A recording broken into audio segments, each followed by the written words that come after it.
Camera 2 is back on. Yeah. Yep.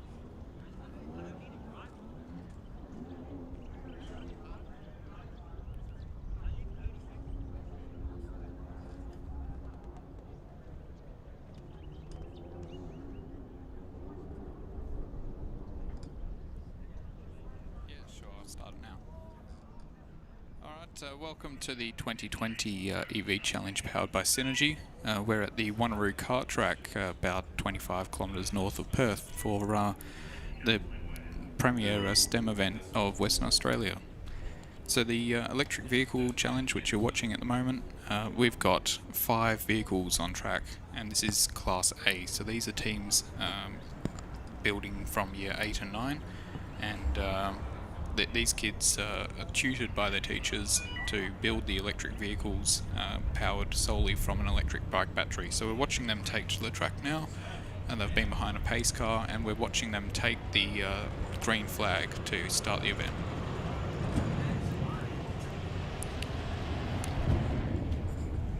So we've got vehicles from Safety Bay College, Comet Bay College, and we're watching now as they take turn 1. Donnybrook District High School, 2 cars from there, and a third car from a second car from Comet Bay College, number car 44.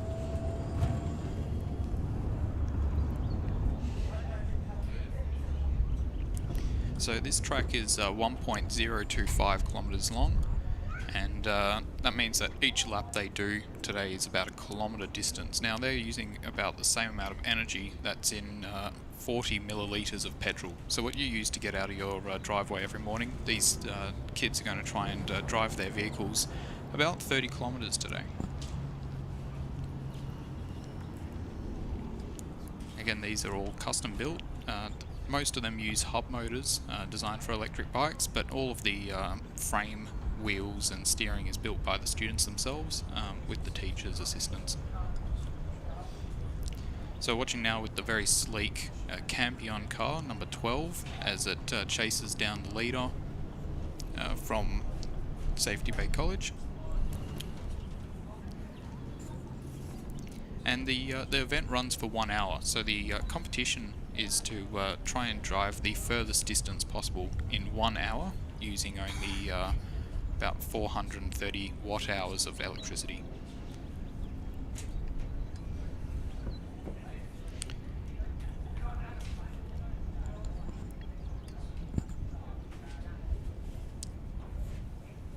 Okay, so car number 5 has driven all the way up from Donnybrook District High School. Now they had a third car here today, It's had some small electrical gremlins, but they're trying to work those out in the pits now.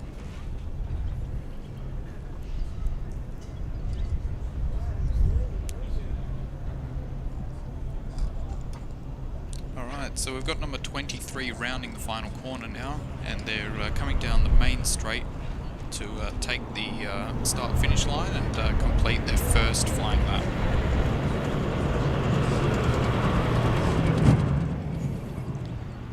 So they did it in about 2 minutes 26, and that's the fastest lap we've got so far, but it's followed closely by Comet Bay College number 12, doing it in a 2 minute 33. They're currently 7 seconds behind.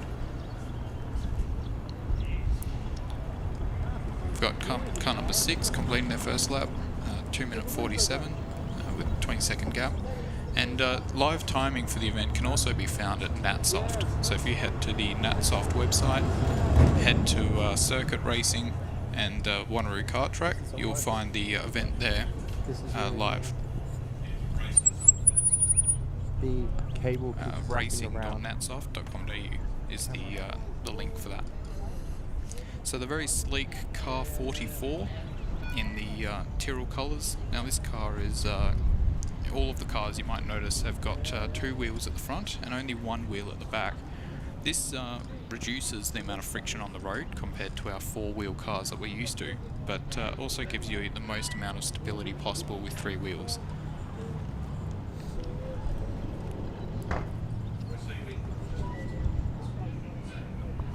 So the event today is put on by Synergy. The Perth Electric Vehicle Challenge has been going since 2001, when it was started in the car park of Murdoch University, and the vehicles back then were rather interesting and powered by very heavy sealed lead-acid batteries. Since then, the event has run every single year, with not even coronavirus this year stopping the event from going ahead, and the cars have continually gotten better. The build quality has improved significantly since those years, and thanks to the generous support of Synergy, Tiger Kart Club, and all of the supporters and committee of the EV Challenge, the event continues to grow in size, and we've got a number of schools here today with multiple vehicles and a lot of different construction techniques for building their custom electric vehicles. Well, watch out.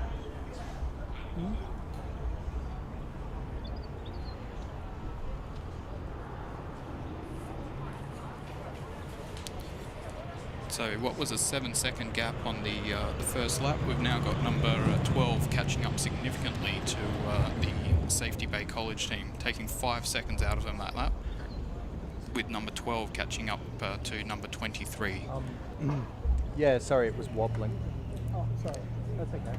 Further back in the field, number 44 travelling at a very steady pace. That's that quite sleek elf design with the blue and black livery. And they're trailing 31 seconds behind the leader at the moment, but starting to catch up quite significantly. Look, see, keeps wrapping around. So as you can see, car 44 is starting to catch up to the cars from Donnybrook District High School, and you're closing up quickly on car 5 in front. Now with the schools today, we've got 3 classes in the Electric Vehicle Challenge. This first event is Class A, followed by a combined B and C event.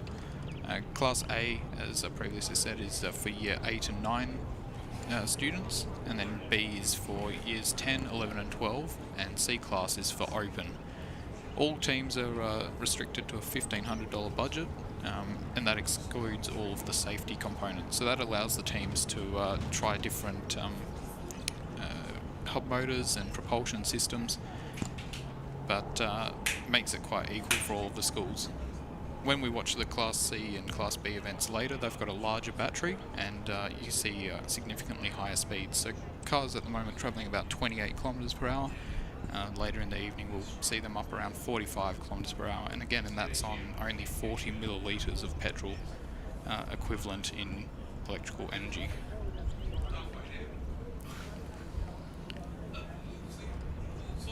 So So it's quite interesting to see car 23 with those go-kart wheels at the front, the quite high ground clearance, actually pulling away from car 12 in the twistier parts of the track, with car 12 starting to catch up with that very sleek aerodynamic design on the straights. So you watch as they get to the higher speeds, they really rein in that car 23. So times coming down, the first lap we had was around a 2:23. Sorry, a 2:32, and we're now down to a 2:15 per lap. So the children, the school kids, really getting into the hang of things and getting used to the vehicles.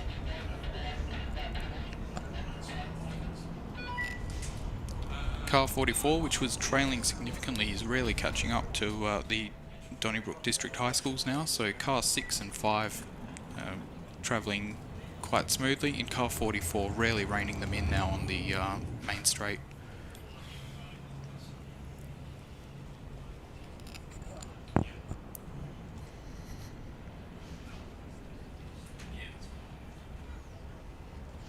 So we're now 8 minutes into the event. The event runs for 60 minutes, but we allow for 2 extra minutes in the event for 2 pit stops. So all teams today have 3 drivers, and they'll pit their drivers. No driver can drive for more than 30 minutes, and those drivers will switch out in the pit lane, and it allows more kids to build their cars and actually test them.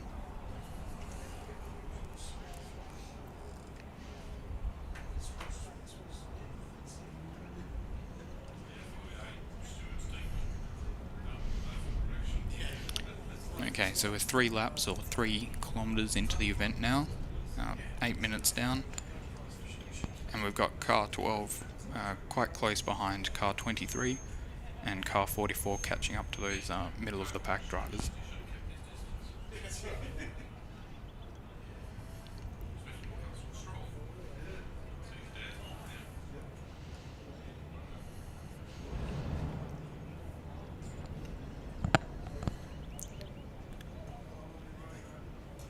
So car 12 has actually fallen back from car 23 and is now getting reined in very quickly by car 4. Car 4 from Donnybrook District High School. Makes a move up the outside and thinks better of it down the main straight.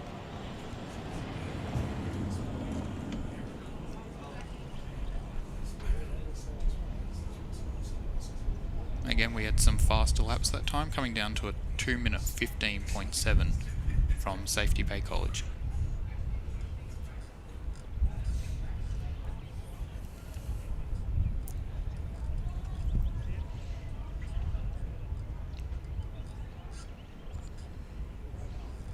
And further back in the pack, car 6 has pulled away from car 5 from Donnybrook, and we've got car 44 now chasing that car 5.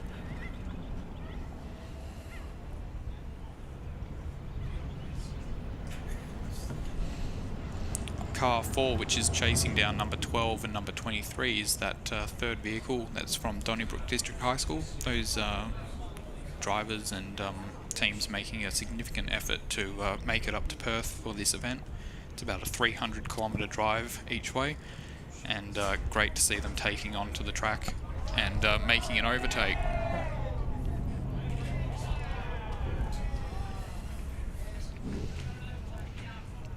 So car 4 with those early electrical gremlins hasn't actually recorded a flying lap yet, but is catching up very quickly to car 23.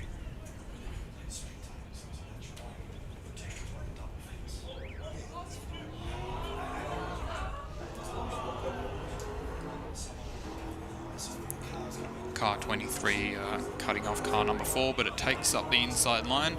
And we're watching those 2 vehicles go quite close together through the final section of this track. Car 12 is capitalising on this, catching up quickly to the 2 vehicles in front.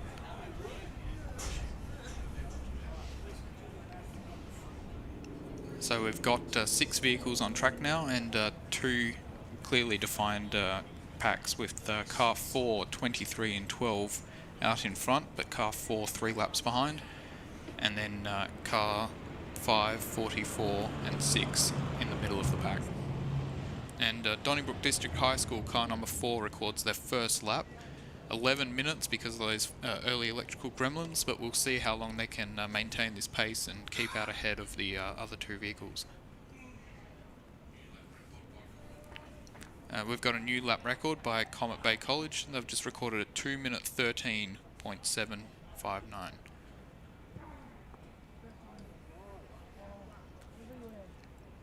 Car number 4 hasn't really pulled away from car 23. The two vehicles quite close together, and car 12 coming into frame. We're watching them catch up quite quickly now. And I think they're going to make a move on car 23. Further back in the pack, car 5 is caught up quite significantly to car 6, and we've got car 44 just consistently driving around. I think they're going to try and just outlast all of the other vehicles on track.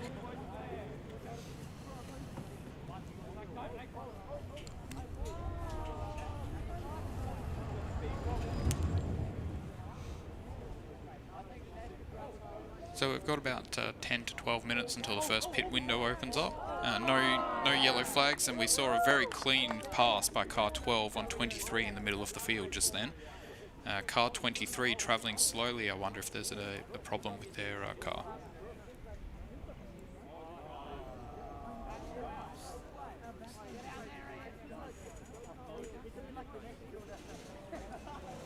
Yeah, car 23 travelling very slowly in the middle of the pack, and this is helping Donnybrook District High School catch up quite quickly now, so that second pack on the track is really catching up now.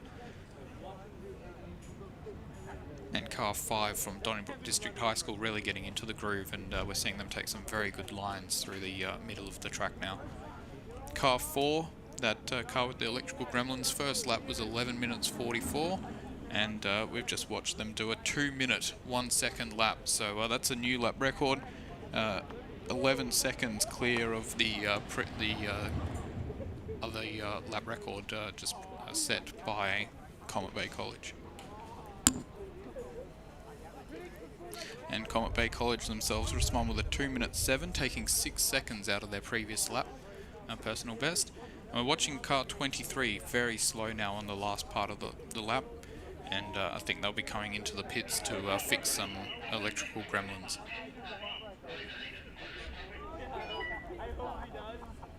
So car 23, while they're travelling slowly, Safety Bay Senior College have done a fantastic job getting their first vehicle to the event this year. And they've recorded a little documentary up on their Facebook page, which is definitely worth checking out. So while they're travelling very slowly, the drivers elected not to come into the pit lane and fix their cars. They're travelling quite slow down the main straight, and we're watching the Donnybrook District High School 6 and 5 are now reining in 23, and I think they're going to overtake by the first corner.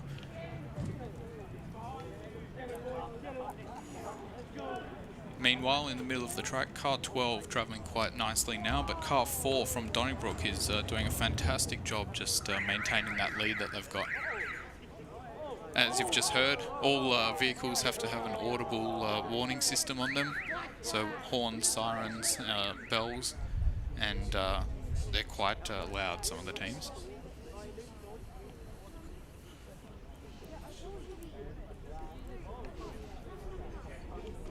So car 4 from Donnybrook High School Racing coming into the main straight now. They're on their third lap, so they're about to finish their third lap. And we'll see if they can break that 2 minute mark.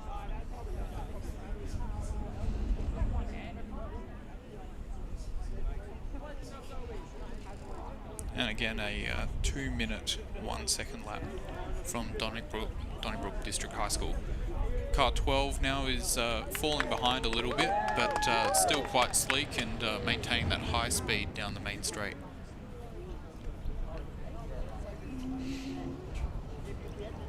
So car 23, once was leading the race, is now 5 laps in with electrical gremlins and did a 3 minute 13 last lap. So I think they're going to have to come into the pit lane now and fix their vehicle, quickly falling back through the pack.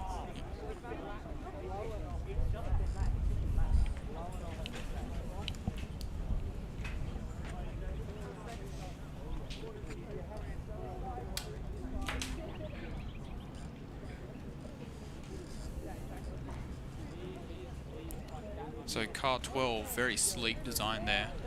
You can see how they make up a lot of their time down the main straights. Fantastic in a straight line, but just driver trying to get some confidence through the middle of the track.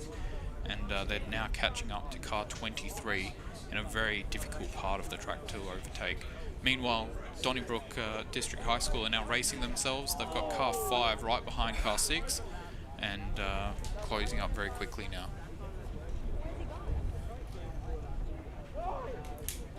Car 4 from Donnybrook District High School is coming back to try and gain a lap again and unlap themselves compared to their other school team.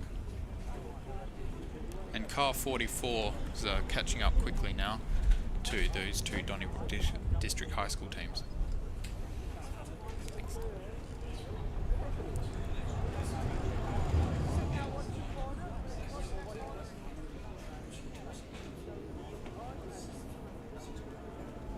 So since 2015, Synergy, the main electricity provider here in Western Australia, has been the main title sponsor of the event.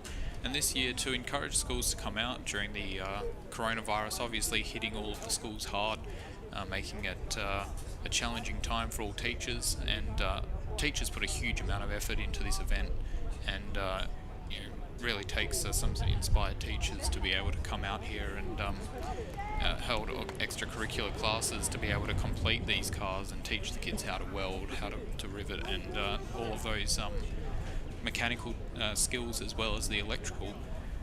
Synergy actually provided all of the entry fees this year for free, so waived the entry fees, and they covered those entry fees for the schools in order to make the event go ahead. So massive shout out to Synergy, our title sponsor, looking after West Australian high schools. So car 23 really travelling quite slow at the back of the track, and hopefully they'll come into the pits and be able to fix up that issue that they're having. And we're watching car 44 now and car 4, so car 44 from Safety Bay, from Comet Bay College, and car number 4 from Donnybrook catching up quickly to car 5 and 6 from Donnybrook. Follow the car. Car 4, because of those early electrical gremlins, is 2 laps down on their, 4 laps down on their classmates, but catching up quite quickly now, and I think they're going to be able to unlap themselves in the next couple of laps.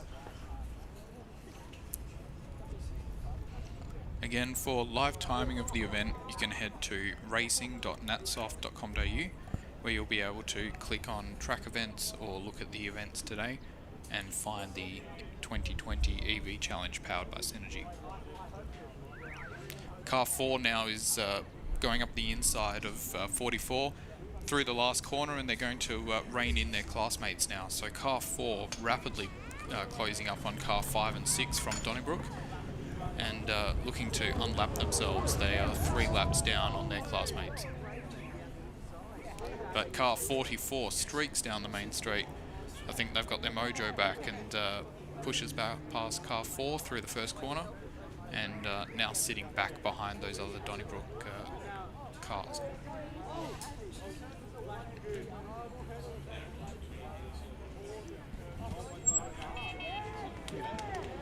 So we're 20 minutes into the event, so 1/3 of the event's now elapsed, and we're looking for that first pit window to open up. So you'll see the vehicles come into the pit lane, switch out to another set of drivers, and then take to the track again. So what we typically see is the speeds get faster throughout each 20-minute stint, with the students getting more comfortable with the vehicles, pushing themselves, and then getting quite competitive and trying to overtake the other vehicles out on track. And then as the next driver gets in, you watch those times get a little bit slower again before picking up. So 1/3 of the way into the race, and our leader now has done 9 laps, so that's 9 kilometres on this smaller 36 volt 10 ampere hour battery, so only 360 watt hours. And to put that in perspective, if you were to run 6 60 watt incandescent light bulbs for 1 hour, that's the same amount of energy that we have to push these students and their vehicles around the track for 1 hour. So the fastest lap we have so far is number 4. Donnybrook District High School did a 2-minute 1 second, and the second fastest lap is a 2-minute 7 second lap from number 12, Comet Bay College. So quite a speed difference there. We're looking at 6 seconds around this 1 kilometre long track. And just as I say that, we watch number 4 now catching up on their classmates. So 4 coming out of the last corner and catching up to number 5 on the main straight. So chasing down their classmates as we push into the 10th lap of this race. And car 44 again is catching up quite quickly to car 6 down the main straight, and flies into the first corner, so just coming into shot now. Were you listening? And again, we've got car 4. They've now unlapped themselves by 1 lap compared to their classmates, but they've still got 3 laps to go to fully unlap themselves and get onto that lead lap. So clearly those electrical gremlins are proving a major issue, but the mechanical part of car 4 is proving to be quite robust and really driving quite nicely through the corners. Car 44 now really pushing, that's from Comet Bay College, the ELF vehicle. Well, if I wasn't live, that means through the middle of the track is closing up on car 5 and 4, just slowing down a little bit for that chicane.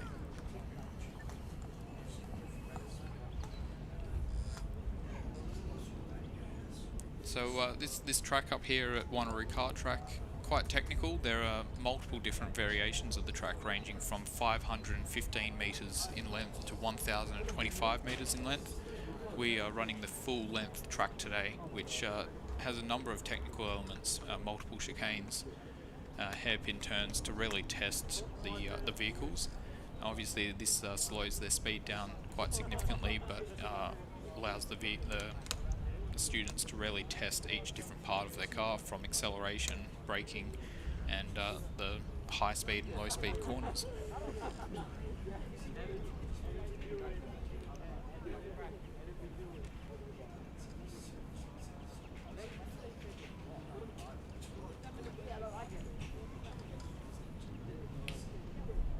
So coming up on 25 minutes in the event, and we watch car 5 now from Donnybrook District High School. They're coming into the pits to do the first pit stop of this race.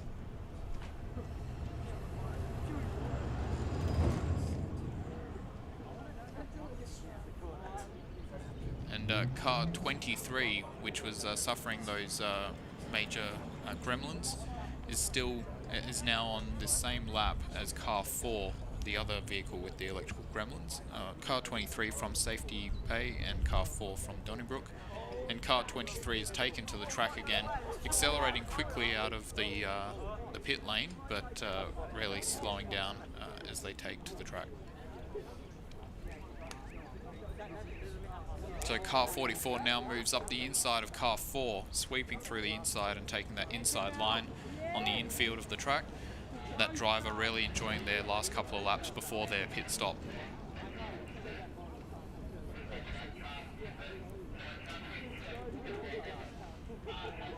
So car 4 carrying a lot of speed through that chicane there, and really pulling away from car 4 from Donnybrook. Car 44 is now second in the event, doing a 2-minute 7-second lap on the last lap, and behind car 12, which is quite far up the road and is now pulled into the pit lane.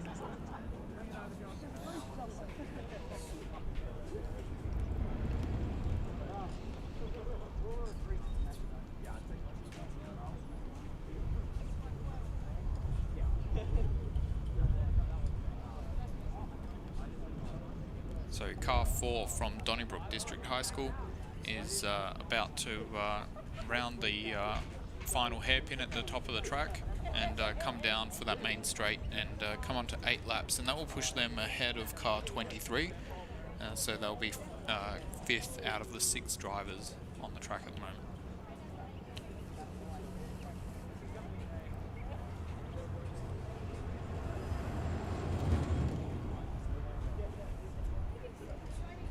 Okay, So we watch as car 5 from Donnybrook District High School, that green vehicle comes out onto the track, a new driver in that vehicle, and car 44 sweeps up the inside.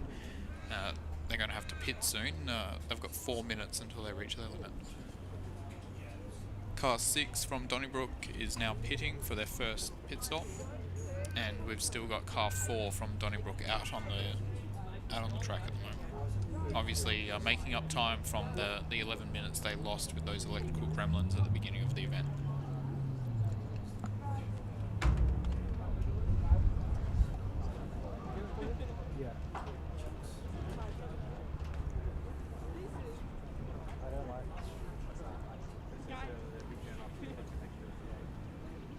And we now see on the live timing as car 4 moves into 5th place, with car 23 from Safety Bay slipping backwards with a slow lap that time.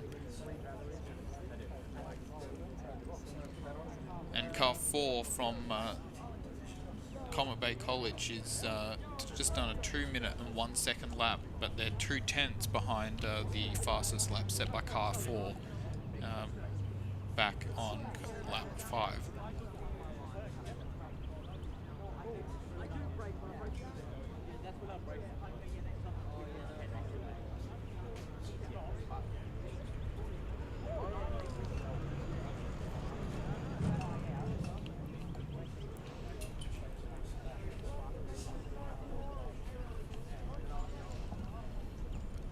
We've got quite a crowd down here today in the background, so we've got obviously supportive parents, classmates, teachers, and a number of members of the public who have come down to watch some of Perth's high school students take their own creations and put them on track and really push them to their limits.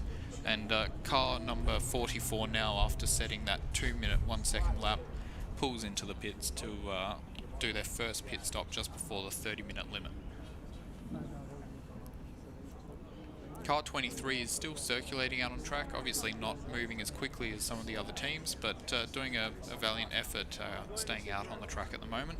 And car 12, that very sleek design from Comet Bay College, out on track and catching up to car 23 slowly, whilst they're being chased down by car 6 from Donnybrook. So Donnybrook doing a fantastic job at the moment. They've got car 6 in 2nd place, car 5 in 4th, and car 4 in 5th place, but now only 2 laps down on their classmates. So very quickly catching up. And if they can maintain that pace, I think they're on track for a podium later in this event.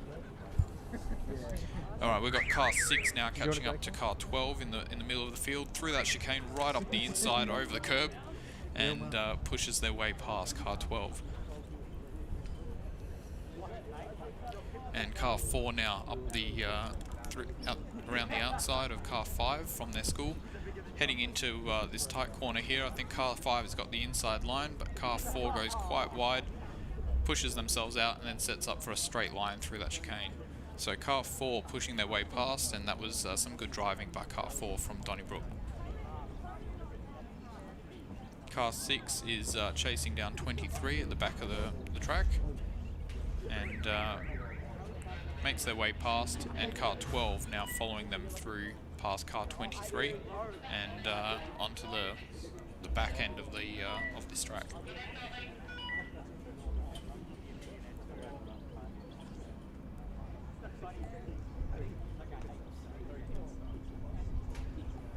Now, one aspect of the electric vehicle challenge here in Perth is that we've got a number of teams who turn up each year with various improvements on their vehicles, but it is encouraged to actually build new vehicles. So car 12 out there, car 23 and car 4 are all new builds this year, which is a fantastic effort from the schools to actually come out, build their new vehicles and come and test it for the first time, and really pits them against the more established teams who are innovating and building upon their previous designs. So great effort from all teams involved, and we watch now as car 4 from Donnybrook High School, after setting that fastest lap and catching up to their classmates, comes into the pits for the first time.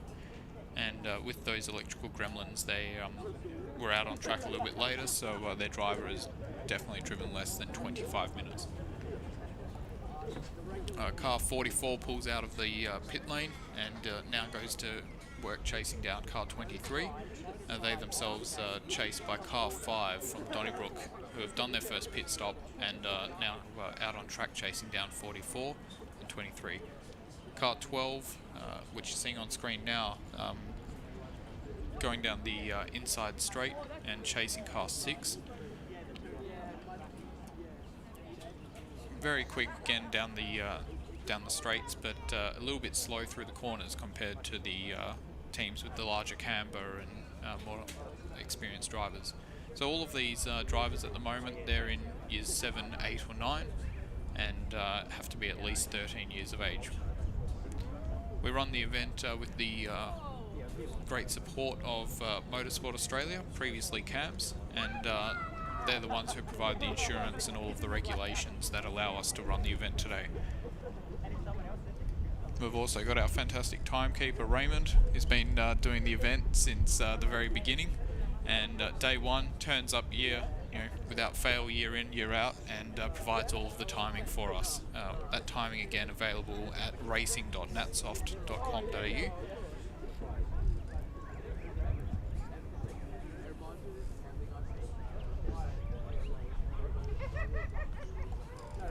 And we're watching now car 4 from Donnybrook High School Racing pulls out of the pit lane, and I think they're going to be quite confident, having seen the first drivers' lap times, that they can start to catch up to their classmates and some of the other vehicles ahead of them.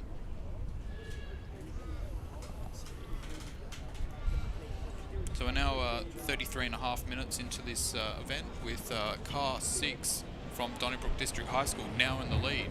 So they've moved ahead of car 12 from Comet Bay College, and we see a lead change with Donnybrook District High School in the lead, Comet Bay College number 12 chasing them down, and car 44 in third place from Comet Bay College. So we've got Donnybrook, Comet Bay, Donnybrook, and then that Safety Bay car, which is still circulating out on track. They've now done 9 laps, whilst the leader has done 13.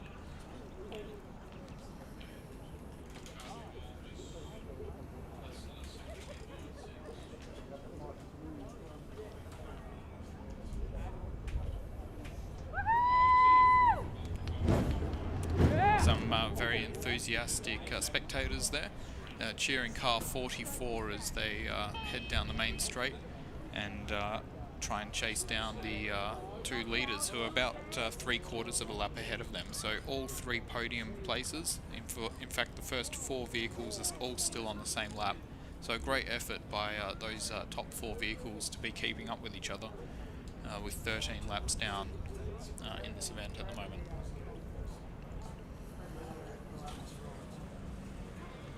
Car 44, very impressive driving at the moment. So we've just watched as they've done a driver swap, and as I previously explained, the drivers generally build their confidence as they work through their 20-minute stint in the event. But we've just watched car 44 pull out of the pits with a new driver on board and immediately set a 2-minute 1-second lap time. So that's a fantastic drive. Really reining in the 2 vehicles in front of them at a rate of about 8 seconds per lap.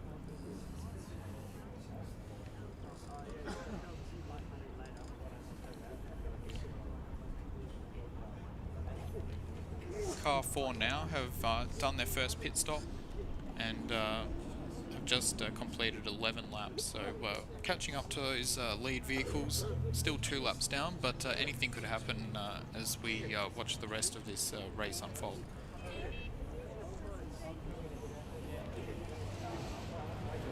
And car 12 has just streaked up the inside of car 6 on the main straight, really pushing themselves now into the first corner. And that driver's got a lot more confidence now and really pushing the vehicle through the corners.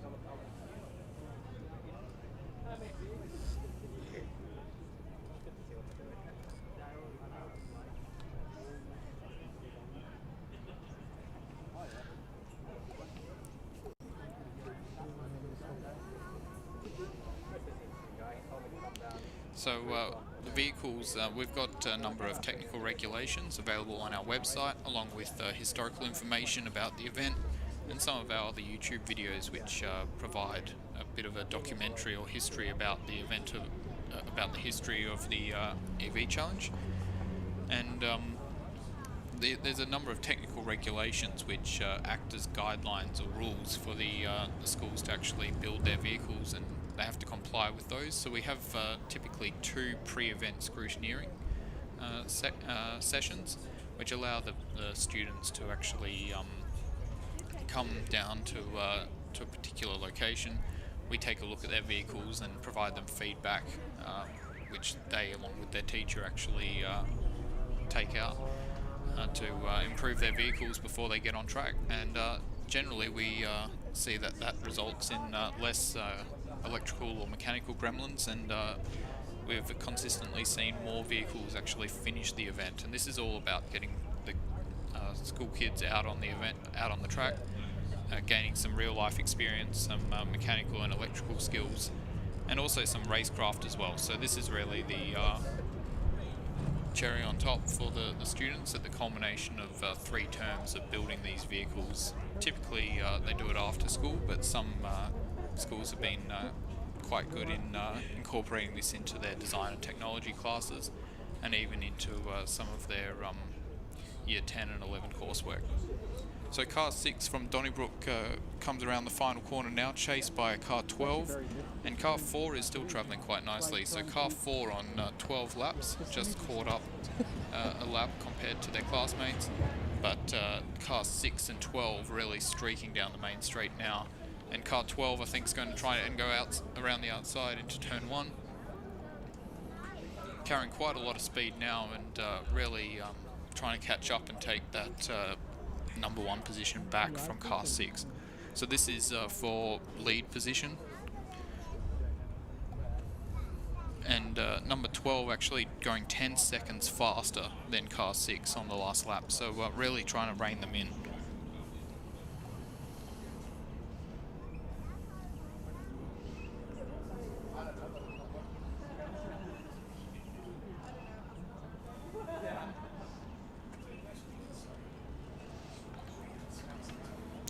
Alright, and we're watching car 6 now, who are trying to maintain their lead position, with car 12 actually getting held up by their classmates in car 4, who hold them off in the chicane in the middle of the track, with car 12 taking advantage of this to try and catch up.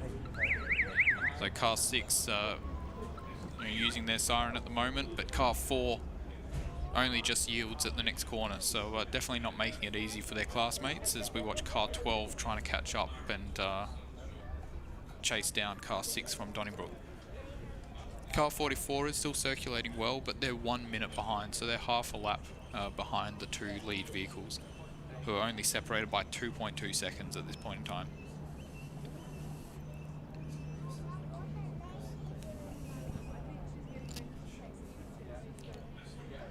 So the very sleek looking car 44 with that raised rear floor at the back, helping aerodynamically and driving very well. When you see that car front on, you'll actually see just how skinny those front tyres are, and yet you watch them go through the corners and it looks like that thing's on rails. And now we've got car 6 from Donnybrook, and they sweep up the inside of car 23 in the final corner, with car 4, their classmates, trying to chase them down, but car 12 travelling a little bit slower now, just wondering whether they're trying to conserve some of their battery power. And we're now 2/3 of the way through this event, so we'll look at some more pit changes, driver changes, as we head into the final 20 minutes of the event.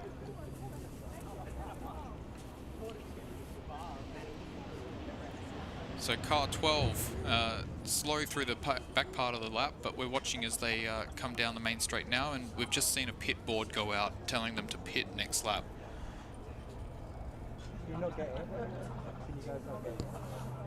Car 4 is behind car 23, so looking to add another lap and gain 2 laps advantage over that car 23. So 2/3 of the way through, and we've done 16 kilometres so far, off of only 360 watt hours of electricity. So again, that's about 40 millilitres of petrol. Probably not enough to get most V8 cars out of the driveway. car 44 taking quite a tight line down the main straight, and they've just caught up by about 3 seconds over the last lap, but still got quite a lot to catch up to try and get to those two vehicles in front of them.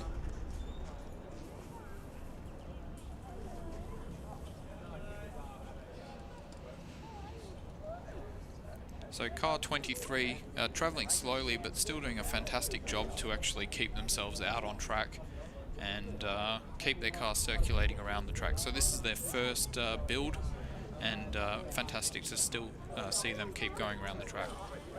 Obviously nothing mechanically wrong with the vehicle, but might be suffering from a speed limit issue with the controller.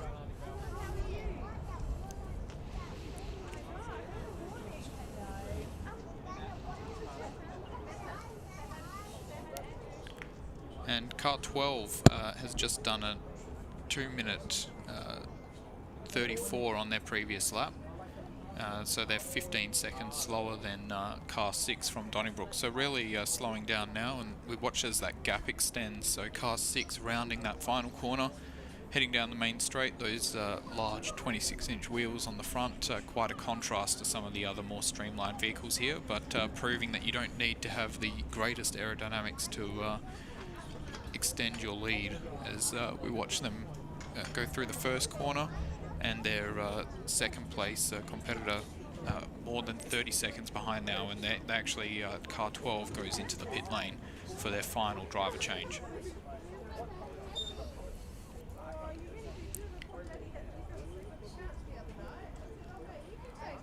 So car 12 in the pits now, with car 6 having completed 17 laps and still circulating out on the track.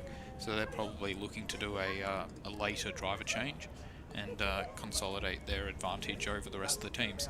We've now got car 23. They've pulled into the pit lane now, so also coming into their final driver change.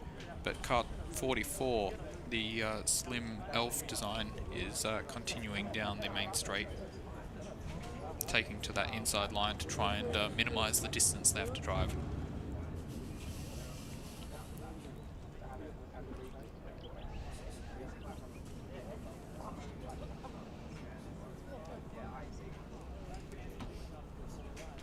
So we've just got over 17 minutes left in the event, so there's 60 minutes and then the 2 minutes allowed for the pit stops. And we've still got all vehicles circulating around the track. So all 6 vehicles designed by these year 8 and 9 students still making their way around the track. No mean feat when you consider that the vast majority of these cars are actually built by all of the students themselves. And we've got, with that pit stop done by car 12, we've actually got a bit of a position change. So we've now got car 6 from Donnybrook in first position on 17 laps, car 44 from Comet Bay College on 17 laps, circulating 3 seconds a lap faster than car 6. Car 12 from Comet Bay College in third place with 16 laps, and then cars 5 and 4 from Donnybrook in 4th and 5th place, followed finally by car 23 from Safety Bay. And we've now got one of the vehicles, car 6, so the leader pits. We've got the leader from Donnybrook District High School pitting, having completed 17 laps, and they cross the timing beacon and will be on 18 laps the next time they come through. So 45 minutes of the event completed, 16 minutes to go, and they're just completing their final driver changes now. I'm watching down here in pit lane. We're actually seeing car 23, that vehicle with the gremlins, checking out the rear brakes at the moment. So looks like that might have been the cause of them circulating slowly around the racetrack. But looks like they're happy to continue, and we're watching as they slowly pull out of the pit lane.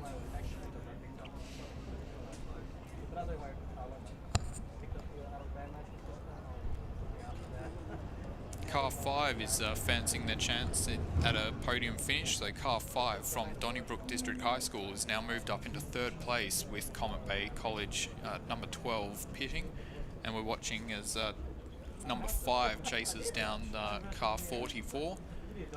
and car 6, their team, their classmates.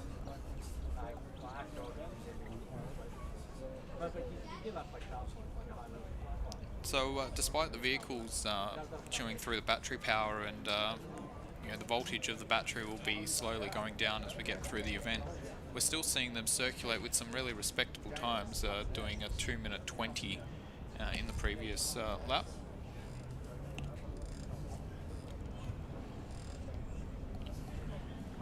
Compared to about a 2:15, or the fastest lap of the event so far has been a 2-minute 1 second lap, circulating at about 31 kilometers per hour. And car 12 took some avoiding action to get away from car 5 and ended up running off the track a little bit, and managed to rejoin the track and haven't lost too much time.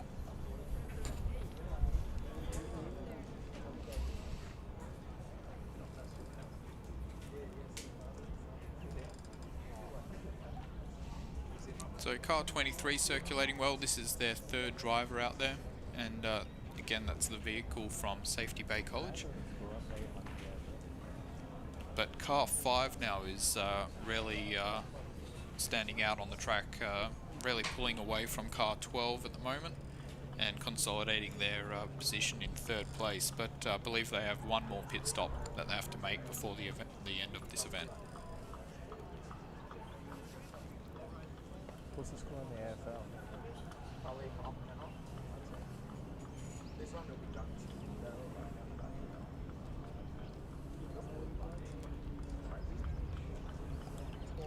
But we'll watch on the main straight now as car 12, the very sleek design from Common Bay College, starts to try and rein in the vehicle in front, but it actually looks like they're having a bit of a drag race with car 44 as they head into the first corner.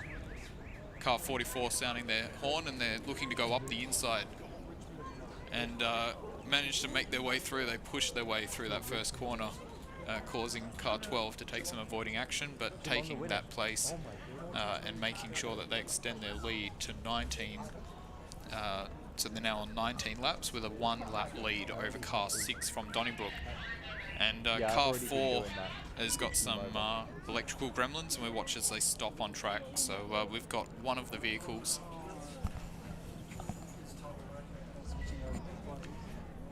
And car 4 going again. So obviously just had to reset their vehicle, but making the right decision to pull off the racing line and allow all of those other vehicles behind to make their way past in a safe manner. Car 6 from Donnybrook District High School now rounds the final corner, and we'll see how much of a gap they have to try and catch up to car 44, who are now in the lead.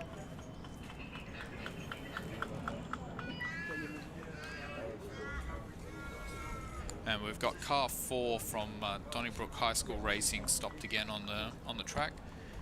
They've completed 15 laps so far, and if nothing else, they'll get away with having set the fastest lap so far in this event. So no mean feat in itself to be able to go around in 2 minutes 1 second, which is the current lap record for the Class A event. But looks like they're just tripping their fuse and coming to a stop on the track before being able to go again.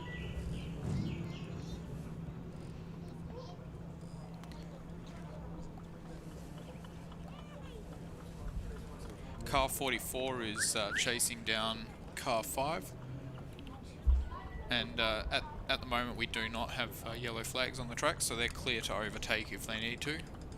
And they're really pushing to overtake car 5 on the main straight and lap them to add another lap to their... and we've now got a full course yellow. So we'll watch as the recovery team comes out to get car 4 off the track and make sure that they're clear of all other traffic.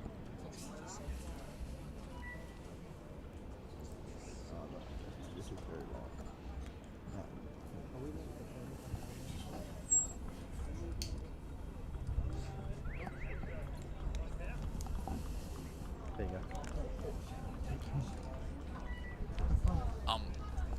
Do it now. Yeah, do it. Oh, just try and get that. Use that one. Are you Matt? Sort of being pushed back on by the common. Yeah. But he's just going to keep doing this for the rest of the event, so we need to pull him off the track.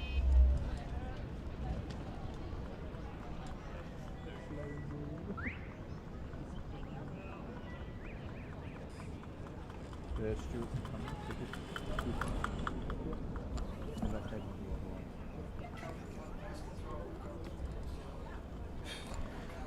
Alright, we've got a full course yellow, which means that none of the vehicles are allowed to overtake each other, but it looks like car 4 is running out of battery now, and we're watching as they pull off the track, and that's a sad end to their event, but fantastic to overcome those original electrical gremlins and be able to do 15 laps around the track.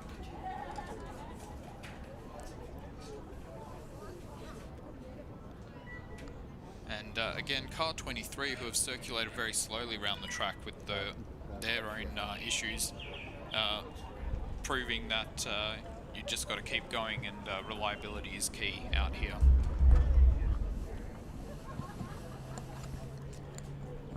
And car 44 is now on 20 laps with only 8 minutes left in the event. And they come in for their final pit stop. So car 44 for their final pit stop, and car 6 and 5 from Donnybrook have a great opportunity here to try and make up some time and build out a bit of a lead over car 44, as they've already finished their pit stops.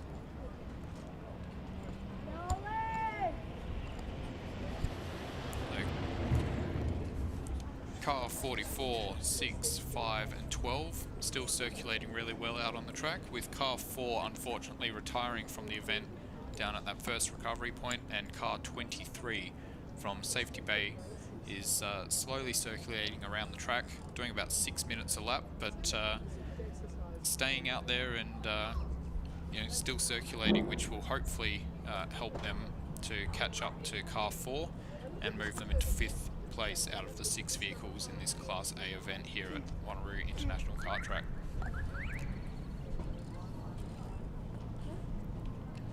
So car 6 still circulating really well out there on the track, taking some really good lines and just conserving their battery power and doing some great average times. So that was a 2-minute 15.37, which is their fastest lap in this event so far, but really consistent lap times out there.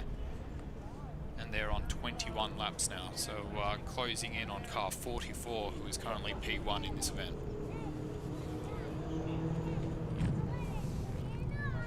So only 7 minutes left to go.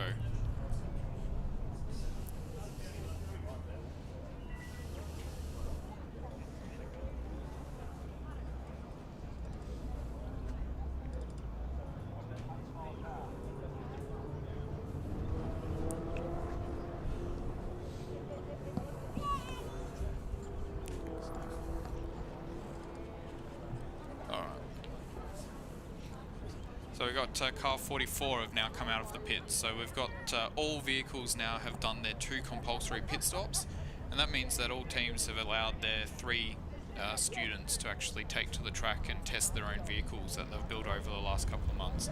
So car 44 remains in the lead, but we're watching car 6 and 5 from Donnybrook District High School trying to close the gap, with car 12 only 1 lap down on the top 3 teams. So anything can happen. As we saw with car 4, these cars are really trying to prove their reliability, and all kudos to the students. It's a fantastic effort and massive learning curve to come out here and actually put their cars to a test on a 1 kilometre long track against other students from other high schools. So fantastic learning event for all involved, and a massive thank you to our sponsors again, Synergy, who have waived all entry fees this year, or covered all of the entry fees this year. Motorsport Australia, who have allowed the event to go ahead, and the support by all of our stewards, clerk of course, timing team and recovery volunteers as well, who are all giving up their time to make this event go ahead.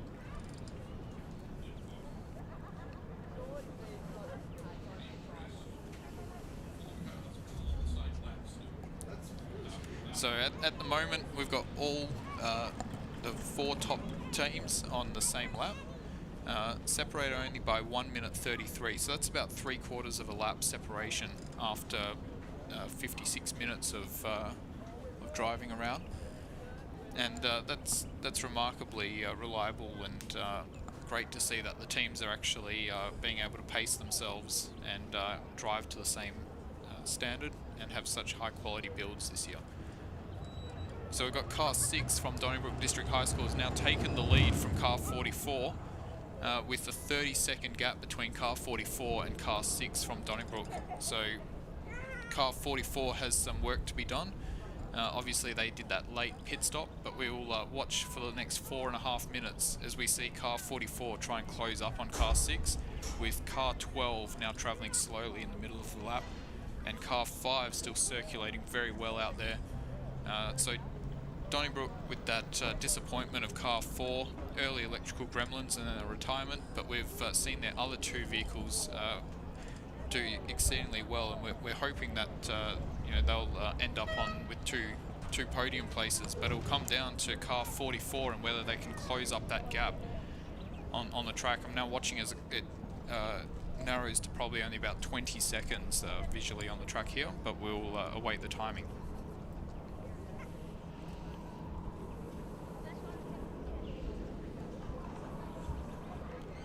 Car 23 is still circulating, and if they can make it across the finish line on this lap, they'll put themselves up 1 position into 15th, ahead of car 4 from Donnybrook. And car 44 now is closing up quite significantly on car 6, travelling quite a bit faster through the back part of the track. Again, those 2 are for lead position, so for first place.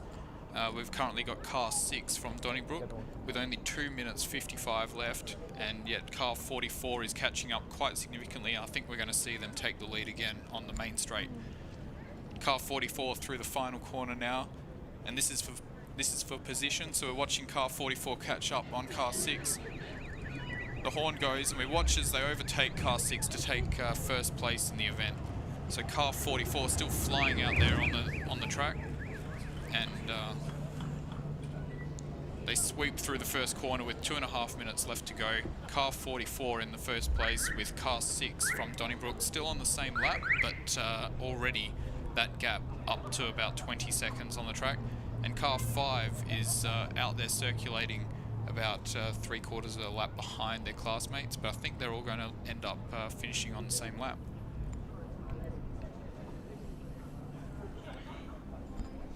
Two minutes left in this event with the Class A team, so they've now competed for 1 hour out there on the track, and we've still got 5 of 6 cars circulating, and with that late retirement of car 4 unfortunately pulling over at the first recovery place with some electrical issues. And we've now just watched car 44 break the 2-minute barrier. They've done 1 minute 59 and they take the lap record for Class A here at the Wanneroo International Kart Track. So 1 minute 59, and still speeding away to try and give us an exciting end to what has been a solid race here today at the Wanneroo International Kart Track. Car 44 really pulling away from car 6, who's now travelling slowly on the track. Probably used up most of their 360 watt hours of battery capacity. But car 44 timing it not really well. In the early races, the early laps, we watched as they conserved their battery power. They were about 1 minute behind the rest of their competitors for the first couple of laps, probably the first 15 minutes, and then they've really paced themselves, and we watch as they come alive in the last 15 minutes of this event to pull themselves ahead of car 6 and 5 from Donnybrook District High School, again smashing their own lap record with the 1 minute 56.34 as they swoop through the first corner, taking that nice racing line.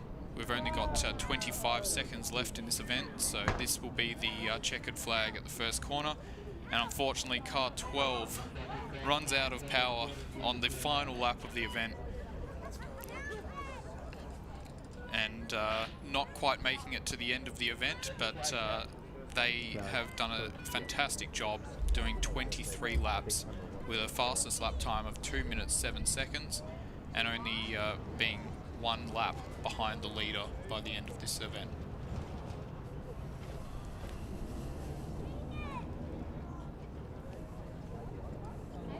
So we've got the checkered flag coming out now, and that's going to bring to a close this Class A event by at the Perth Electric Vehicle Challenge, hosted by or powered by Synergy.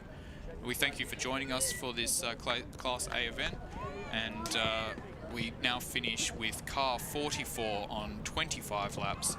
Car 6 will cross the line, hopefully, to do 24 laps, and car 5 from Donnybrook circulating as well, and should come home with 24 laps as well. So the top 3 teams will finish on the same lap number, with car 12 down in 23 laps, 23 from Safety Bay finishing in 5th place with 16 laps, and car 4 from Donnybrook, a valiant effort out there today on the track. Early electrical gremlins, a late retirement, doing 15 laps out there today. We thank you again for joining us for this stream, and we'll be hosting the Class B and C stream in about 25 minutes time.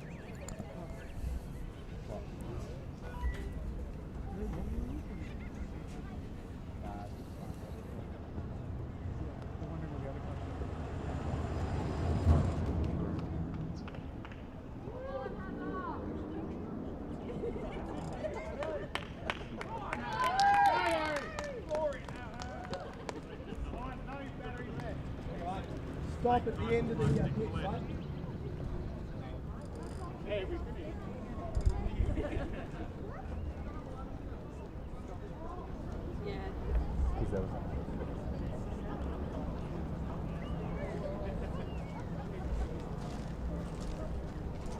Yeah, get the guy from the car.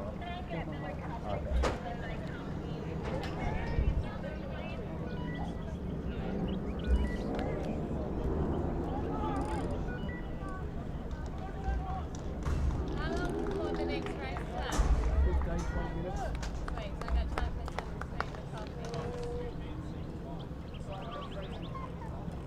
Keep going, big fella. Well done, mate. Finish up at the end where the kids are. Yeah. Is that it? Yeah, well, Green's coming around. He needs to go back in. Ah, yeah, but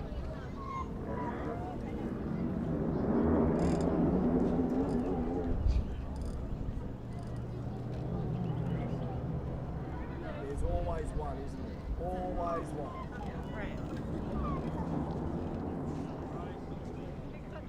Finishing up there, mate. Twice past the finish.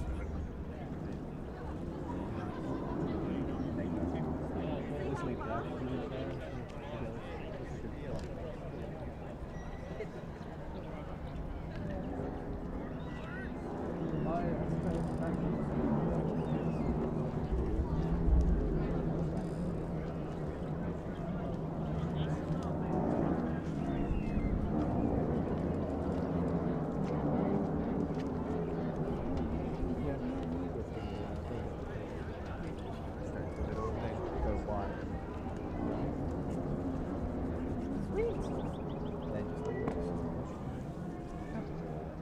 Nice.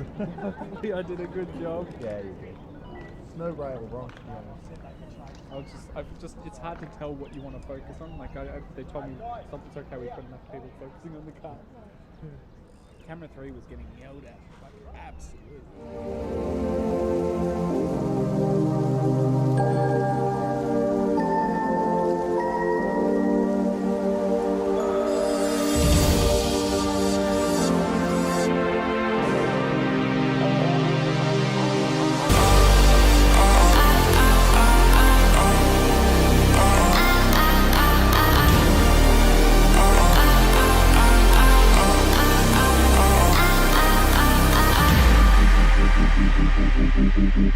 Thank you.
Didn't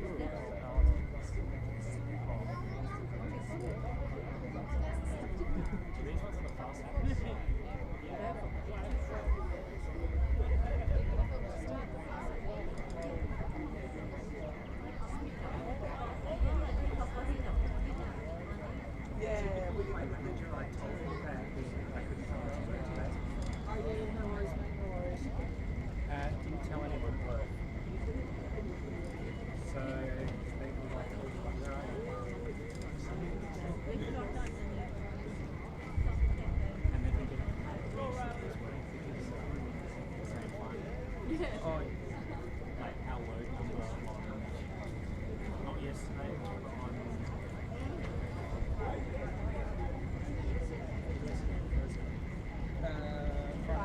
Friday was so on Thursday it was like 2,700 boxes.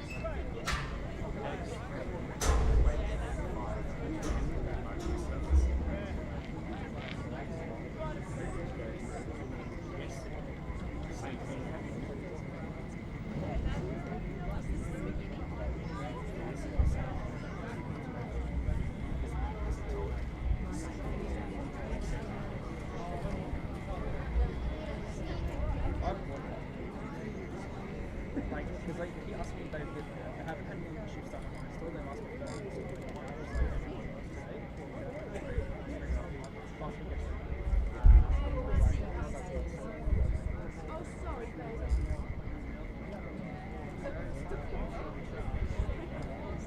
and I've told you pretty much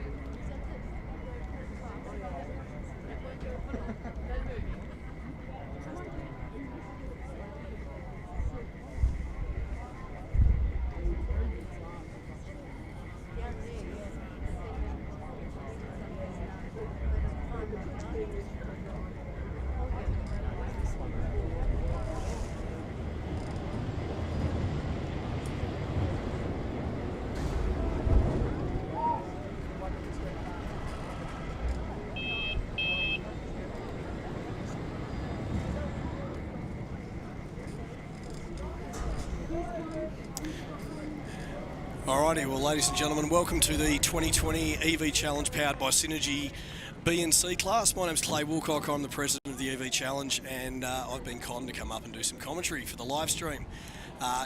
Very, very kindly put together by North Metro TAFE. At least I hope I've got that right.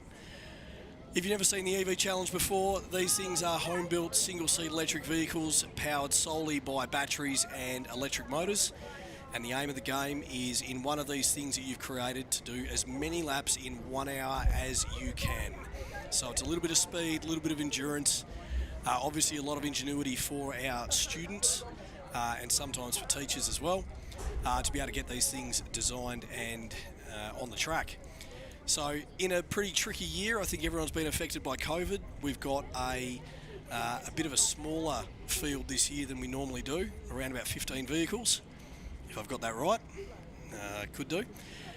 A few of the cars we have a look at on screen at the moment. We can see car number 2 from Synergy, our major sponsors. They have their apprentices down at Collie, construct these things as a bit of an engagement exercise for their students. And they are under a fair bit of pressure actually to do all right this year. Beautifully turned out bright orange machine with charger stickers on the front. So anyone who is a bit of a fan of 70s muscle, it doesn't quite sound like a Charger, but it's got the grill on it.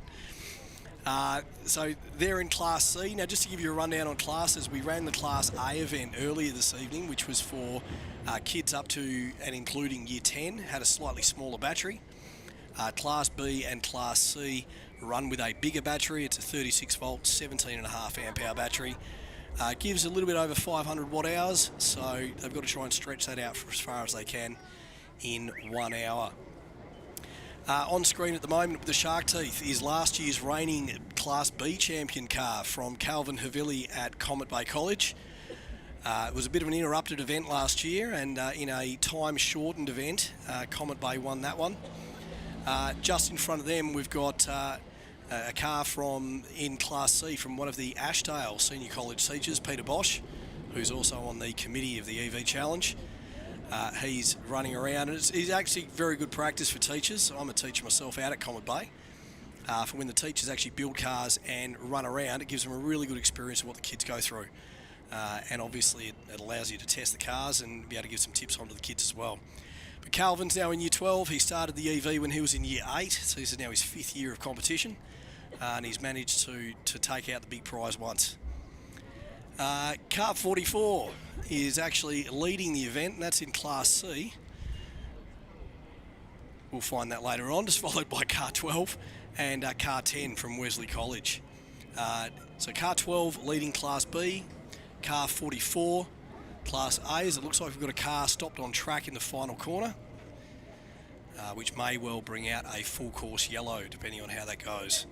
When it comes to safety, the EV Challenge runs under the auspices of Motorsport Australia, which was formerly known as CAMS. It's the national governing body for motorsport here in Australia, as we do go full course yellow across the course to recover that car that's stranded at the final corner. We run under Motorsport Australia's auspices, so all the drivers have a Motorsport Australia competition licence, and the vehicles are all scrutineered by Motorsport Australia officials. And big shout out to all of our officials that help us here today.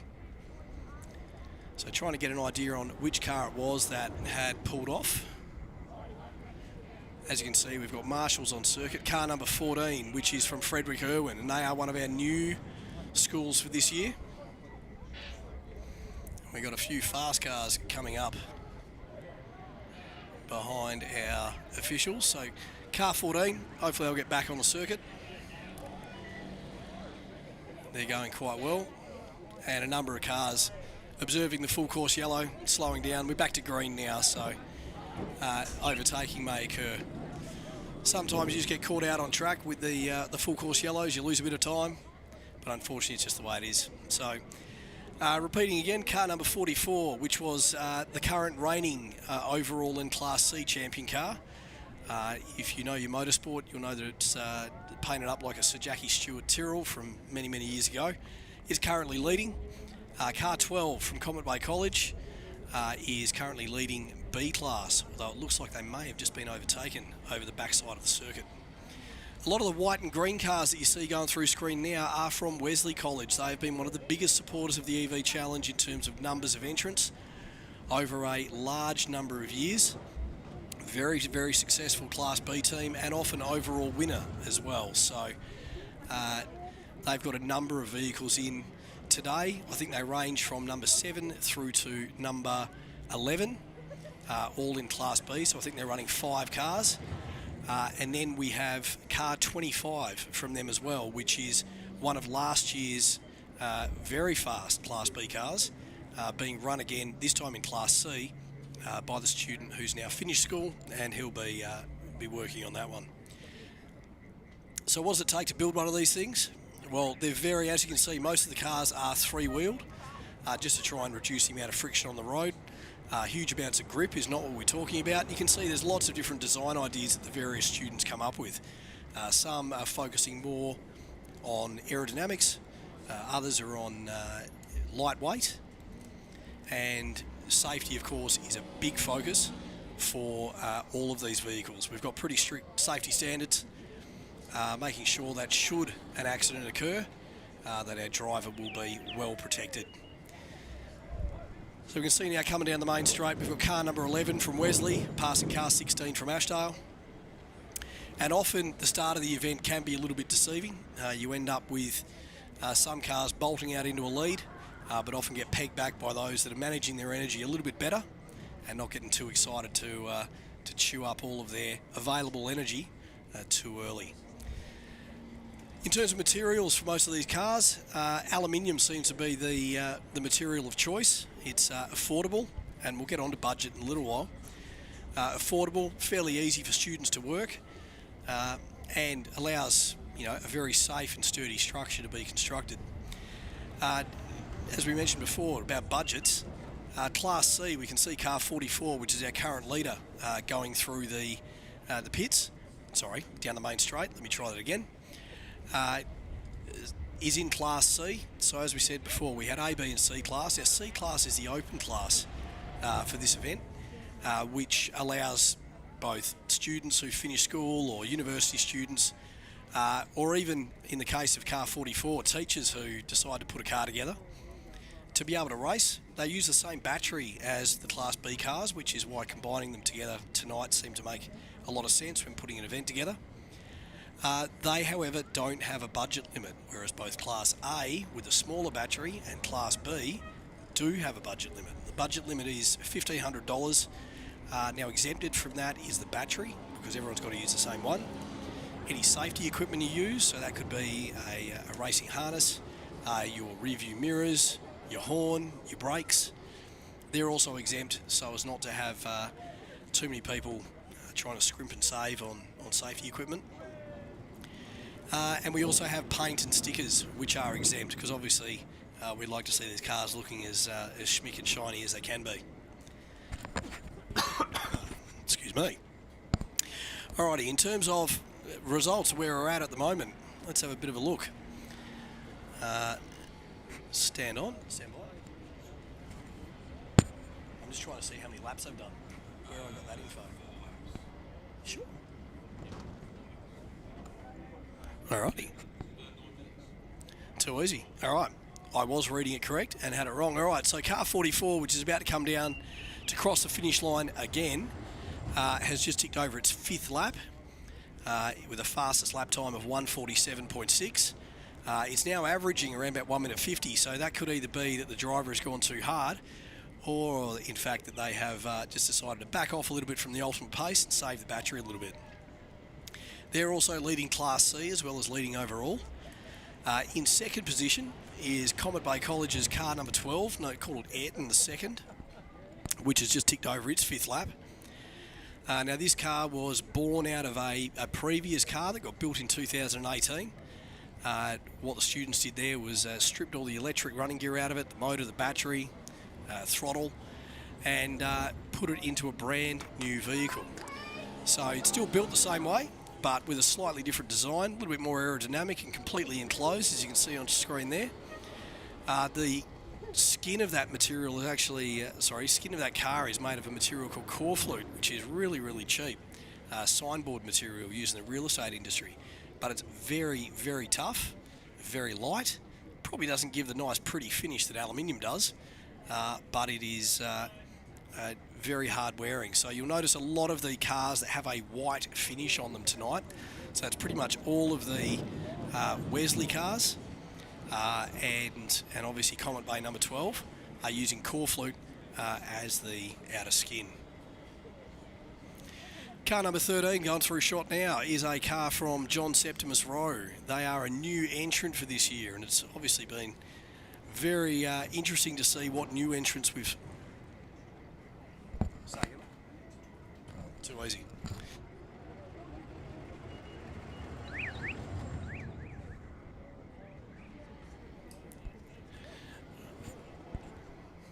Actually, can we just hold...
Yeah, sorry about that, guys. The joy of being the president of the competition, we occasionally have to take information coming in from some of our officials. So apologies for the breaking comms there.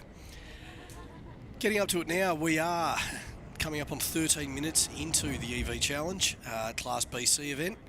And we have got car number 44 still leading overall and leading Class C. They've just ticked over 7 laps. In second position at the moment is car number 12 from Comet Bay. They are currently also leading Class B, although they're coming under some fairly tight attention from car number 3 around the final corner of the circuit. So these guys are obviously competing in different categories. So it looks like we're going to have a look at a shot of that, 2 wide down into turn 1. And car number 3 has slid past car number 12. Car number 3 is probably the heavy favourite to take out this year's EV Challenge, developed by long-time competitor James Hill. He has spent a lot of time getting this car up to scratch and doing a number of different things in terms of the way he has set up the drivetrain for this vehicle. The vehicle itself had been built for some time and has been constantly evolving in terms of its electrical systems. So I believe at the moment they have set the quickest lap at a 1:41, which is significantly quicker than the majority of the rest of the field.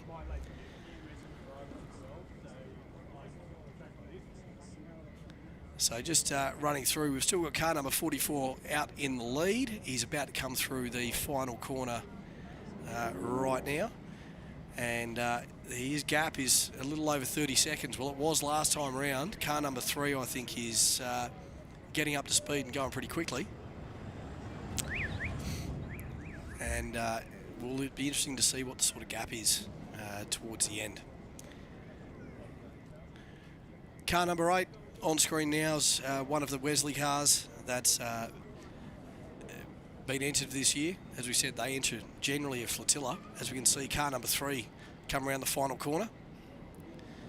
They had a few little electrical issues which didn't let them get onto the circuit for practice. And that's why they're not running their tail. They don't have a number on their car because their number sticker was actually on their tail fairing. So they've had that off. And they're running around again. Car number 14, which was a car that broke down earlier down the final, at the final corner, seems to be back on track. Another one of our new entrants this year, car number 14. They are from Frederick Irwin down in Mandurah. We just see them going around corner turn 1 now. And there's a very, very solidly built first up effort. Now, obviously, some teams that enter the EV Challenge for a number of years, we've got a little bit more experience, a few more tricks about how they might put a car together. But Freddie Irwin's car is very well put together. Possibly not the fastest thing out on the track at the moment, but if they get to the end, then you can call that a successful debut. Car number 11, another one of the Wesley cars that are all resplendent in white and green. Very successful program run by Kyle Reese, the engineering teacher out at Wesley, to be able to get a large number of students to run this program. Design cars every year, and as we mentioned, they've been extraordinarily successful both overall and in Class B. Our leader at the moment, though, car 44, has just ticked over their 9th lap in this event, and it'd be interesting to see where car 3, currently sitting in second position, is going to end up. Interesting that car 25 from Wesley College, their Class C entrant for this year, is trying to stick with car number 3 as they come through the final corner. As we mentioned, car 25 was one of last year's quickest cars, and it's holding on to, like I said, what was probably the pre-race favourite in car number 3 as they come down through turn number 1. Although they've just been overtaken by one of the other Wesley cars. So, yeah, a little bit of action there, a bit of a battle pack forming with car 3 is at car 9, another of the Wesley cars, and car 25.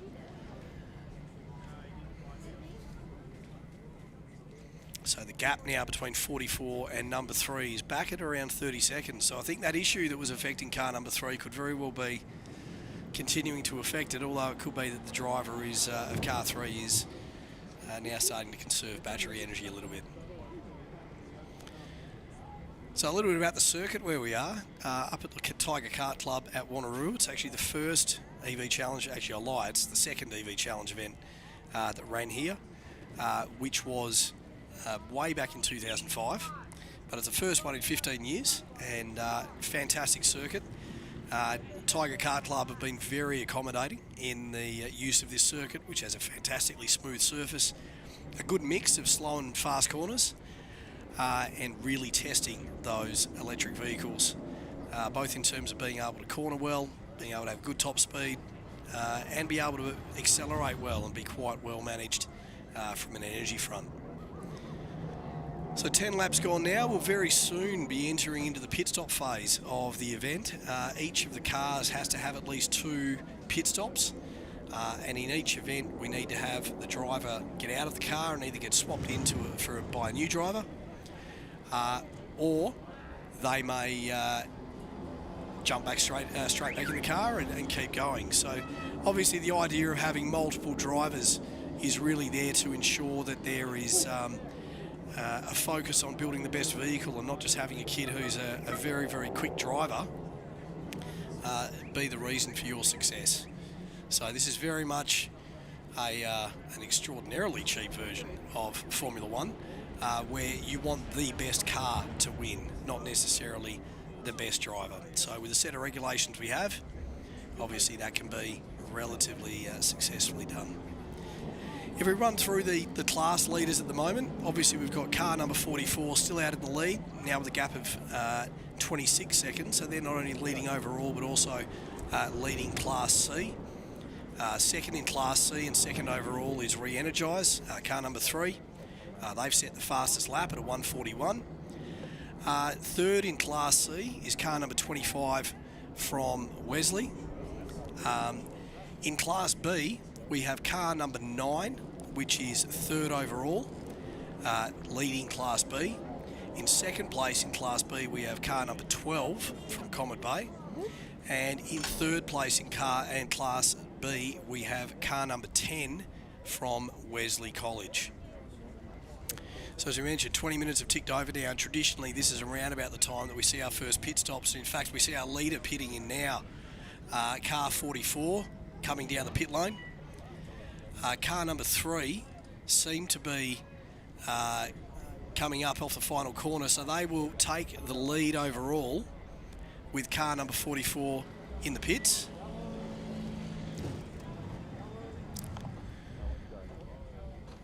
Where are we at? Synergy with their car 13, the orange car number 2, is currently in, what would that be, 9th position overall, but we can see we currently have a car stopped out on circuit, and that is car 25, currently third in Class C, has pulled over on the infield, looks like with a problem. Car number 12, one of our early leaders, is now pulling into the pits for their driver change. We have gone to a full course yellow, as we can see all around the circuit, and it would appear as though on the infield we still have car 25 with a problem. So full course yellow, what does it mean? It means that cars cannot overtake. Car 3 is obviously being held up at the moment by a slower vehicle as he comes up upon the stranded car 25. And it's probably a bit of a bonus for those people who are actually in the pits at the moment, given that the cars out on track that might be setting quicker laps are currently held in behind slower traffic, not being able to overtake.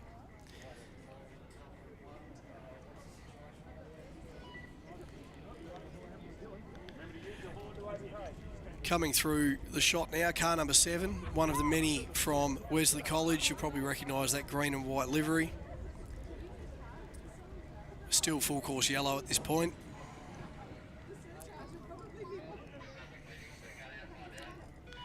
And Unfortunately, from where I am in my commentary position, we can't see, we can just see actually car 25. Obviously being attended to by our recovery teams. Car 3 is taking this opportunity to come in for the first of its stops as well. Car 18, last year's winning vehicle, currently sitting in 12th position, has come through to complete another lap. And we can see car 44 is finishing, has finished its first driver change, and its new driver is out on circuit. We're back to green now. Looks like car 25 has either been cleared or is back on track. It looks like it's back operating out on the backside of the circuit. Probably lost 2 or 3 laps with that issue, and he's off overtaking people with the speed that vehicle showed last year. It was probably one of the favourites to take out Class B when it had a number of spins at the front of the grid, which was a little bit interesting for the recovery marshals right in front of it. Looking at it now, we can see that Wesley College, we'll try again, car number 10 is now leading. Just through this, we'll just let the pit stop phase cycle through, and we'll see where we're at. So car 10, our leader. You can see from the design of some of these cars that there's some efforts been made to reduce drag by making the cars a bit more streamlined. Some with fully enclosed canopies. Now car number 3 is one of those. Sorry, we'll try again. Car number 10 is one of those. Car number 2 going through screen now, you can see probably the effort's been more focused on keeping it light and keeping it safe. So rather than looking at streamlined shapes, obviously it's gone from there. Car 44 going quite a bit slower with this driver than the opening driver, so interesting to see what's going on there. It's been caught up behind another one of the Wesley cars. Looks like they've just made their way through now. So some of the cars, car 44 for example, has been designed with a little bit more aerodynamics in mind, but open cockpit, so a little bit easier for the driver to see out. Obviously none of the glare issues that sometimes come into cars with lightweight canopies. Other vehicles, like we said, like 25, 18, 3, 12, which are completely enclosed, end up generating, in a perfect world, probably less drag, which once you're up probably around 30 to 35 kilometres an hour can become the highest drawer of power for these small vehicles. Most of these vehicles powered by hub motors as well. Now hub motor is commonly used in electric bikes. It's very good for school competition because it means you don't have a chain or a belt which could possibly come off, which can obviously cost the team a significant amount of time.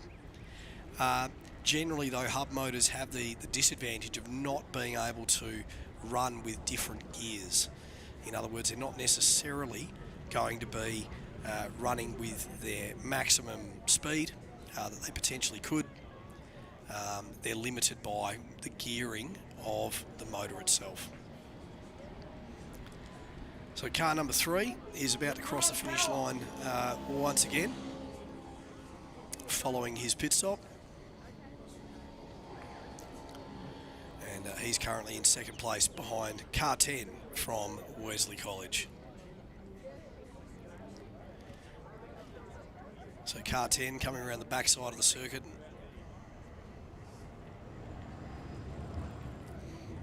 Car 44 currently sitting in third place. Again, it looks like that they've lost out a little bit to car number 3 through this pit stop phase. The last time round was a 2-minute 3, whereas it looks like car number 3 seems to be cruising along quite serenely at the front, ticking off laps in the 1-minute 40s. Last year we had car number 44 tick off the fastest lap of the Class C event on the final lap, obviously managing their power. And so again, we could have a number of various vehicles getting to their fastest lap time towards the back end of the event. Whether that's different drivers, whether that's conserving battery through the middle sections, we're not entirely sure. We're not obviously privy to each of their,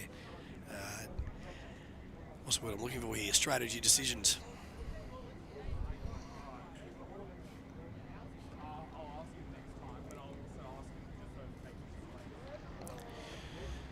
So coming around now to complete their next lap, here's the current leader, car number 3, and also leading, sorry, not current leader,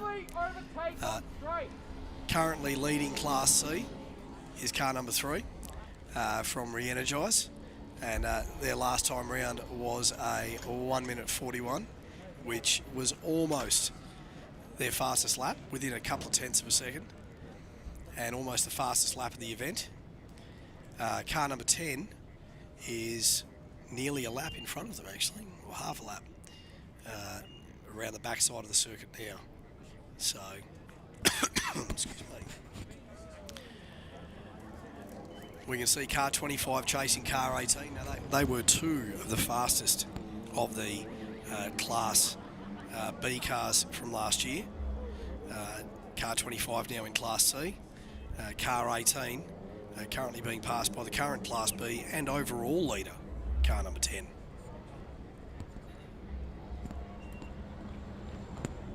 And 18 comes into the pits.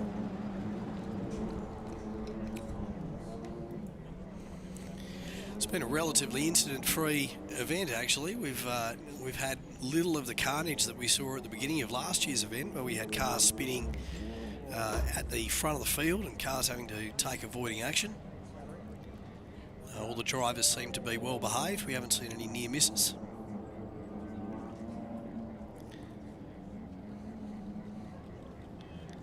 Obviously, for many of the drivers that are competing in this year's EV Challenge, this is the only motorsport they do.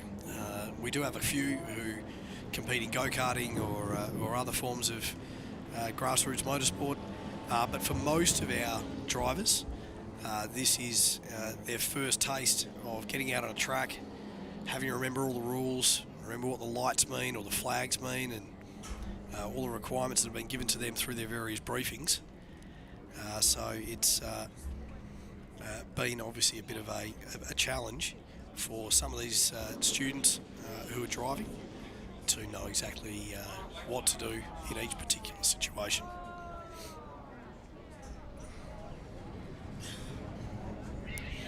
Coming through the middle of the circuit, we can see car number 3, which is currently leading Class C and has set at the moment the fastest lap of the race. Guys, can we just hold comms for a bit?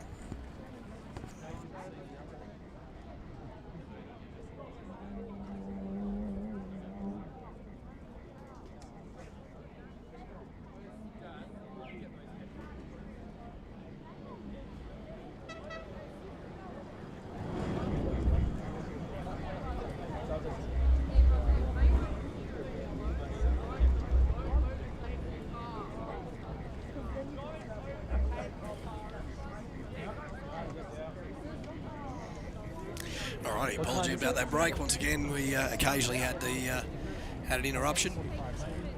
Where are we at now? We are coming up on halfway through the EV Challenge. This is a 62-minute race. It's actually 60 minutes on track, and each vehicle has to do a 1-minute pit stop, giving us 62 minutes.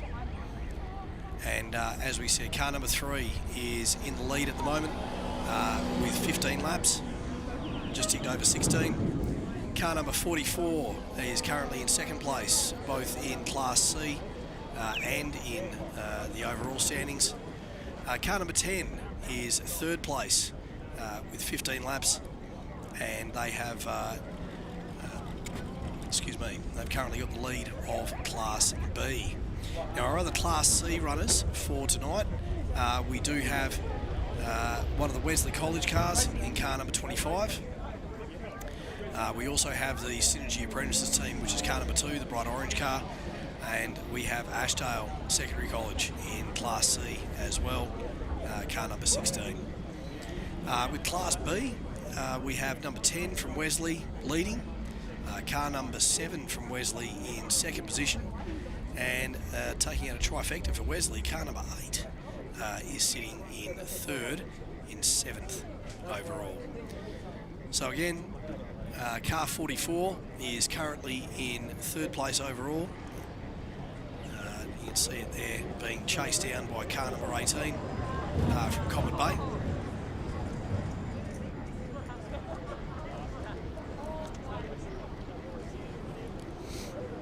Coming through the tight and twisty bits, we see car number 9 from Wesley. And Wesley really were the pioneers of this aluminium chassis with core flute body skin that a number of other schools have gone with, for the fact that it is so easy to put together, relatively inexpensive, at the same time fairly durable.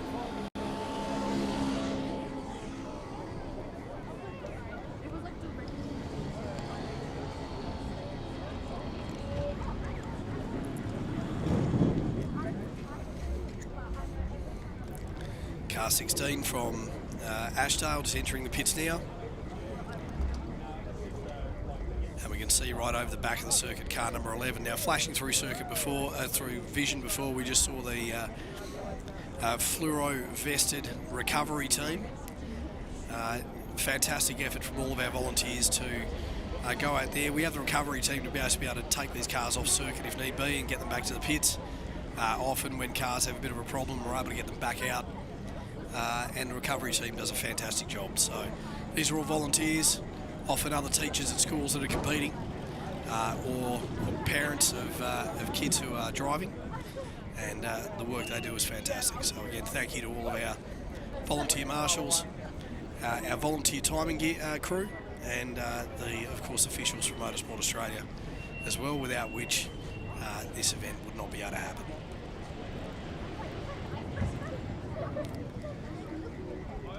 So once again, coming onto the main straight now, up into second place overall, we have car 44 crossing the finish line. They're now a significant way behind car number 3. So if you remember early on in the event, we had car number 3 that at one stage was a significant way behind car 44 in the lead, and they're now the best part of a lap in front as car number 3 comes over the finish line to chalk up another lap now. So with 26 minutes and change remaining, it's kind of holding pattern at the moment. We've got car 3 still ticking off quick laps in front. We've got a number of vehicles still being able to consistently run in that sort of 1 minute 50 range, which seems to be the natural pace of everyone at this stage of the event. And the fastest lap at the moment is that 1:40. We'll try again actually. It would be the 1 minute 41. We'll try again. 1 minute 39. Sorry, by the Synergy team.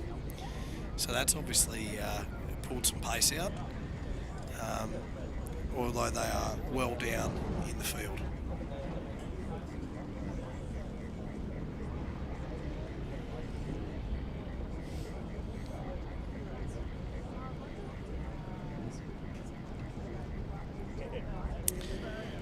We'll see how things go over the next 25 minutes. Here's our current lap record holder. Our timing screens are saying we had a team do a 22nd lap, which I think might be an anomaly, so if we take that one out, we've got that 1:39 from Synergy Muja, who are up into third place in Class C.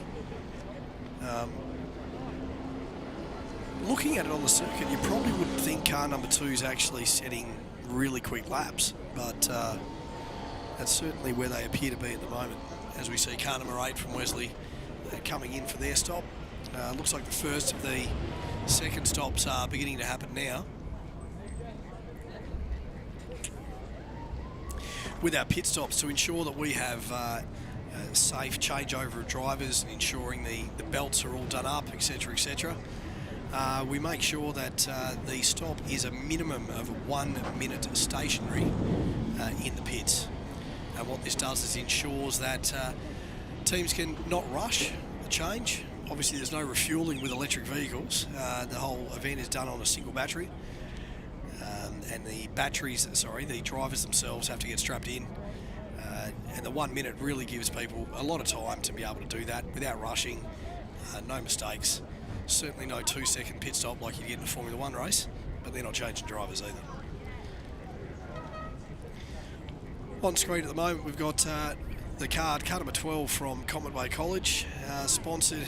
How was this? We got an education grant from Campion, the stationery supplier for our school, to put towards a STEM project. And the EV Challenge really does fall into a fantastic STEM competition for schools to be involved with. Obviously STEM standing for science, technology, engineering and maths, which is a big push for secondary education, really education in all levels around the world at the moment. And the EV Challenge certainly allows kids to apply an awful lot of those STEM subject learnings, concepts, into a real world project. Being able to take an electric motor and a battery, a set of rules, and be able to build a vehicle that not only will get around the track and meet all of those rules, but to have the highest performance possible given that criteria, really is a fantastic STEM competition for our students. And certainly it's that hands-on real-world experience that puts these students in good stead for moving into STEM careers following school, be that at university or TAFE for further training or straight into the employment industry. With 22 minutes remaining, looks like that 44 has moved back into the lead. We missed that one. Hang on, 2 seconds. Just found out the car number 3 has actually received a penalty for a 1-lap penalty for overtaking under yellow flags. So 44 is now moved into the lead. Saying that, you'd think that the raw pace of car 3 will probably bring it back to the lead or into that mix-up at some stage. The gap is certainly not huge, and we can see car 3 is now very quickly on the tail of car number 44 again. So we can see in the background of this shot of car number 44, you can see car number 10 and car number 3 who are sitting second and third overall. Car number 10 leading Class B at this point.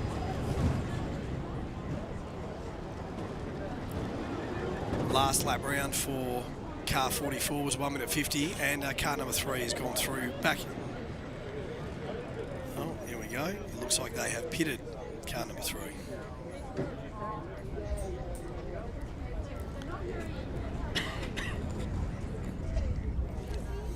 No, they have not pitted, I don't think. Car number 3. Oh no, we've got that wrong. Oh, it's my Murray Walker moment. Car number 9 was car number 3. So you can see 44 coming up on car number 9. And car number 9 is actually a pretty quick car. As you see there, its fastest lap is a 1 minute 43.7 versus for car number 43 at 1:47.6. So car 9 has actually set a significantly quicker lap for its fastest in comparison to 44 that's leading. So a number of cars in the pits at the moment. It looks like we've got car number 3, car number 7, which also is running in the top 5, currently listed in 4th place and 2nd in Class B. And car number 11 as well, another one of the quick vehicles from Wesley. Car 16 going through the shot now from Ashdale College. This is a car that's been around for a little while. Run this year by their teacher, Peter Bosch, in Class C. And he's obviously having a pretty good time. I believe this is probably Pete's first time he's competed in this event, with Ashdale currently sitting in 11th place.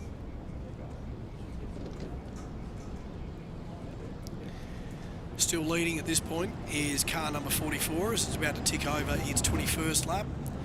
Car number 10 is about to cross its next lap as well, to be only a few seconds, a little bit less than 5 seconds behind car 44. Ready for their next stops. Car number 3, which has dropped back a little bit, has not yet, is just completing its second pit stop.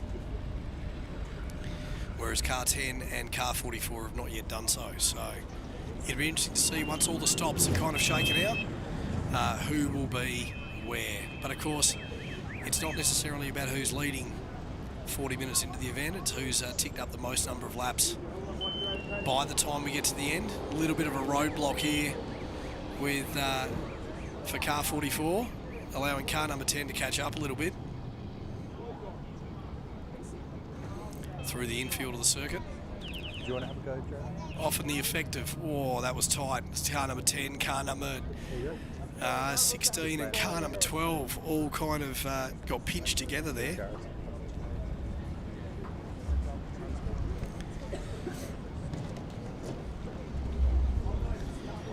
Car number 10 running those unique wheel discs. Probably looks similar to what you'd see on an Olympic bicycle. Obviously designed to reduce the drag from wheels churning through the air. You'll notice a number of the cars have actually done tried to do away with exposed wheels altogether, or either brought them alongside the edges of the bodywork, as we see here in car 9, or completely internal like we see on car 44 coming through. Obviously it's a little bit more of an engineering challenge to completely enclose the wheels, but there are some aerodynamic benefits and in some cases structural benefits too. In case you take a whack on the side, you haven't got anyone being affected by your or no chance of your wheels being damaged by someone else. Car number 10 currently in the pits. They've just pulled in for their second and final driver change. So car 44 out in front is the only one of our top three who has not yet completed their second pit stop. And we can see car number 3 is caught up a little bit behind car number 16 as they come through the final corner. They're back out on track. Let's have a bit of a look, shall we? So car number 3, their last lap would have included their pit stop, so we won't have a look at that. Car number 10 is currently in the pits. And car number 9 steadily moving through the field in 6th position and in 3rd in the Class B battle. So there we see number 3 on screen at the moment, just coming through as we lose shot again.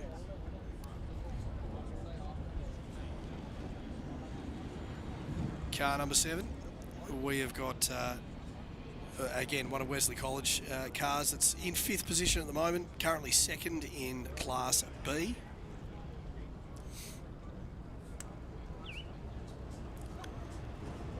Cruising through, and we can see car number 3 is currently negotiating its way through slower traffic. In this case, car number 18 from Comet Bay, resplendent with its blue paint job and shark teeth on the front. Not quite slicing through the traffic as we've seen previously, despite being on full course green.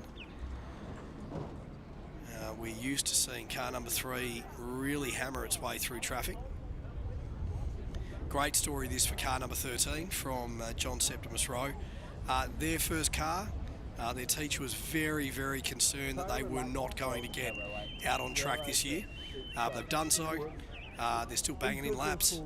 So not setting the world on fire in terms of lap time, but for their first effort, it's fantastic to see them out on track, and great to see another addition to the number of schools that are now doing the EV Challenge.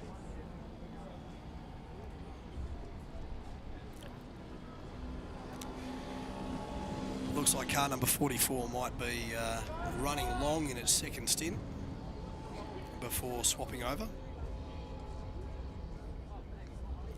We have around 15 minutes to go, and they've been setting their quickest laps over the last 3 laps. So while car number 10 was in the pits, and while car number 3 has also done its driver change, it looks like the driver in car number 44 might have been keeping his powder dry a little bit. Now he's starting to bang out laps that are, well, they're not quite the raw pace of car 3.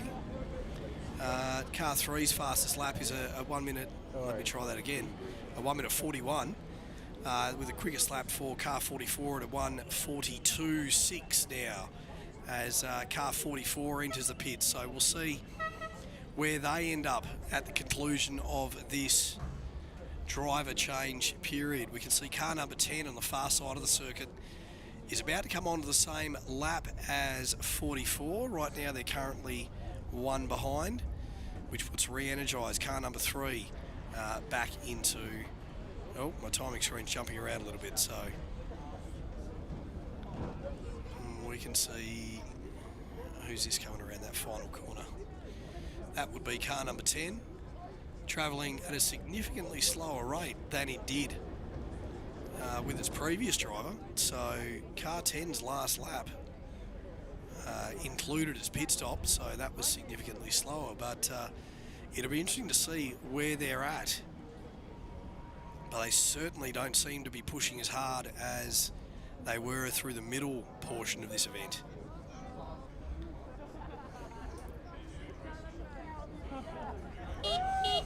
So it looks like car number 3. Car number 3 is actually struggling a little bit, which is a real shame. They put a huge amount of effort into their...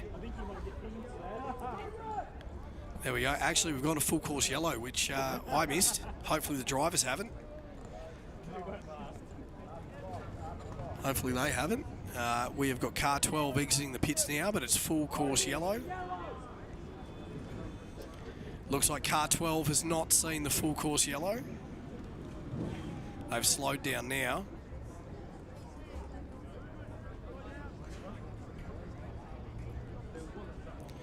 Now, which car has broken down? We can't see it from here. We're back to full course green. Now, this could be really advantageous for car number 10. They were not held up by slow traffic, whereas if you look at car number 3, it very much was held up by slower traffic. They've burst clear now, and we'll see where they're at. So that was my mistake. Car number 3 had not started breaking down. That was them simply following the full course yellow requirements.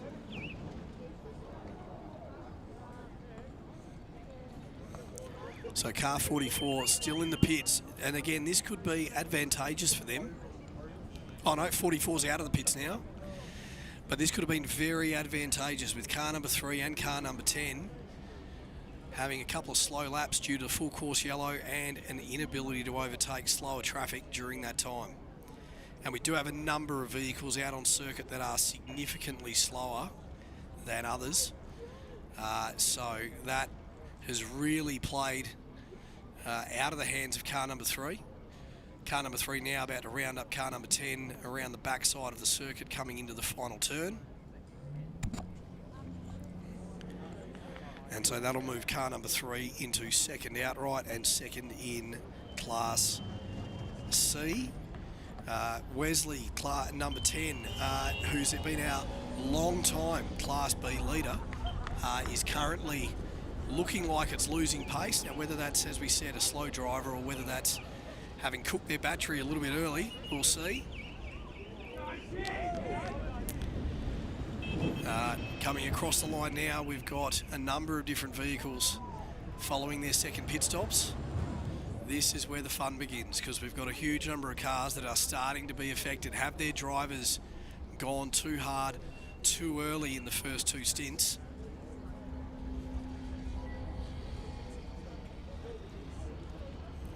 You can see number 10 really getting reeled in now by a huge number of cars as they come through towards turns 3 and 4.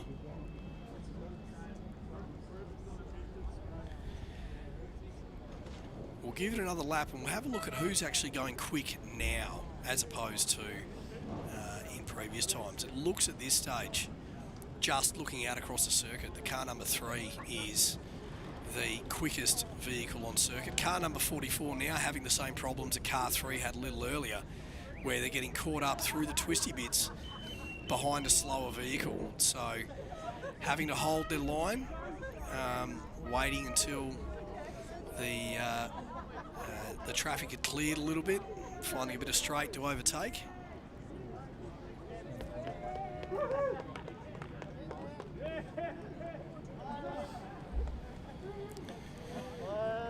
Car number 3 coming past now.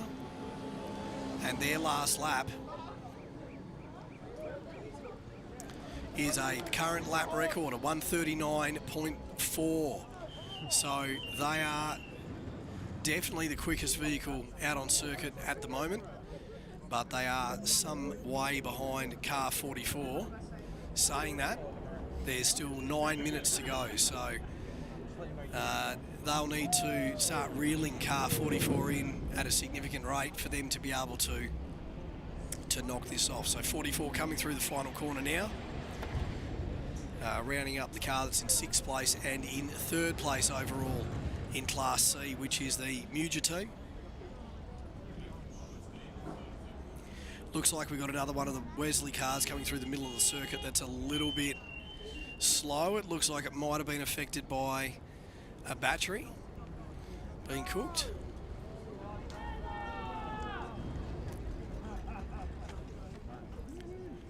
So where are we at now? Roughly half a lap gap between 44 and number 3. 44's last lap was a 1:57, but it was affected badly by traffic. They're rounding up a lot of the slower traffic through the middle of the circuit now, while car number 3 has a relatively open circuit in front of it, so they can really bang in some quick laps. And their driver, Peter Hill, he's been driving this car for a long time. He knows it very, very well. They've undergone significant testing with this car, so he's able to really get the most out of it on this circuit.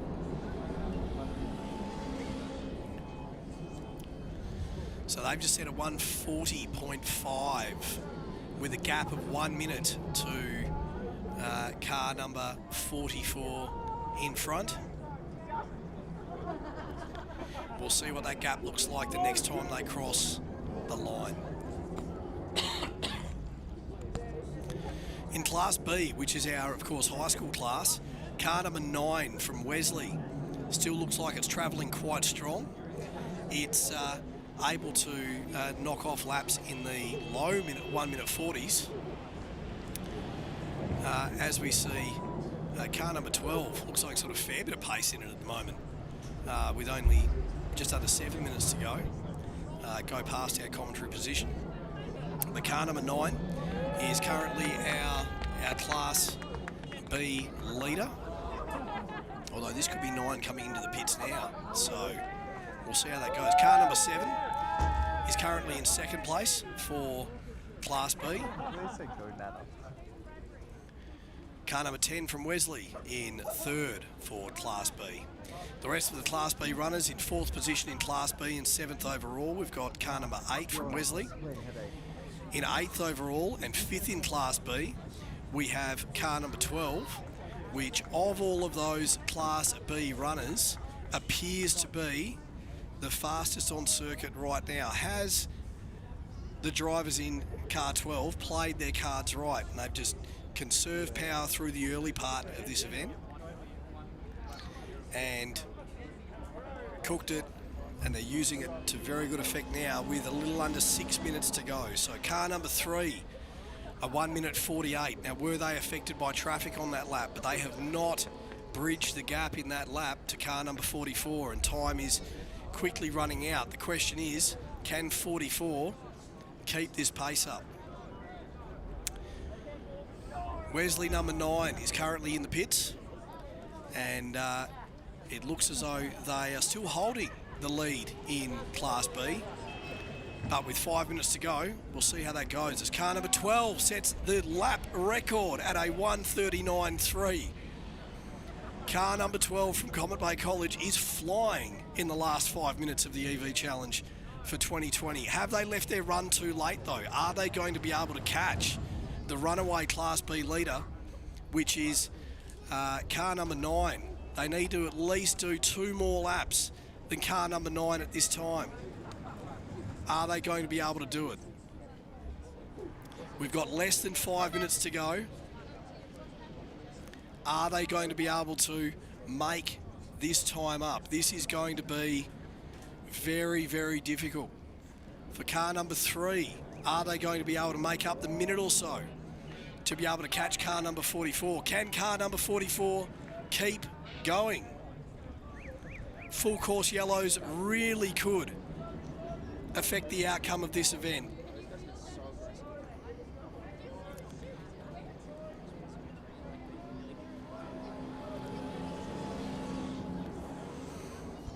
There we go. Car 3 is now set the new lap record at a 1:38.7. They've cut that gap to 44 by some 10 seconds on that last lap. But let's see what 44 can do. 44 currently over the backside of the circuit. Car number 12, who previously held the lap record with a 39.3. What have they got left in the tank? We've got just under 4 minutes to go. They've just done a 1:39.8, so they're maintaining that quick pace. Where's car number 3? Car number 3 coming through the S's section through the middle of the circuit, and they do have some traffic to contend with, whereas 44 is currently serenely cruising around with no one holding them up. They've got the best part of half a lap with no one in front of them except for the flying car number 12, so they probably won't catch them. 3 minutes about to tick over on the clock. Where are we at? We're up for a very exciting finish of this year's Class AB event. Where are our main contenders? We have got car number 12 coming through, about to pass car number 16. Can they hunt everyone down? We've got car number 3 exiting the final corner now with a little over 2.5 minutes to go. Car 44 on the infield, roughly half a lap difference between the two. And Re-Energize has taken 10 seconds out of 44's lead yet again. The gap over the last 2 laps has come down from a minute to 41 seconds. 2 minutes to go. Please get comms off.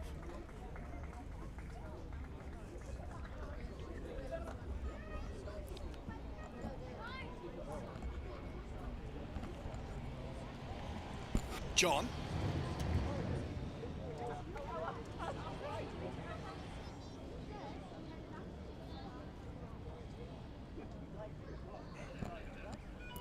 Thanks, guys. Sorry about that. Once again, apologies for the breaking transmission. We are now down to a minute 42 remaining in this year's main event at the EV Challenge, and coming through the final sequence of corners now, we do have car 44 leading Class C, but we have got car 3 coming at them very, very hard.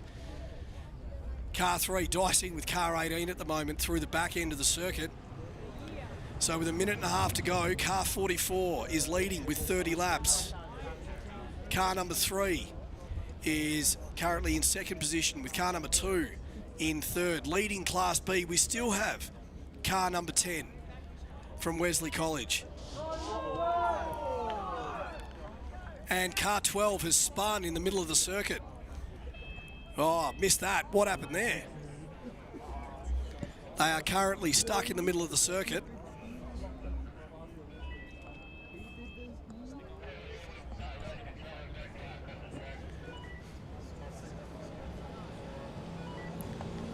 So this could be a full course yellow. We have marshals on circuit.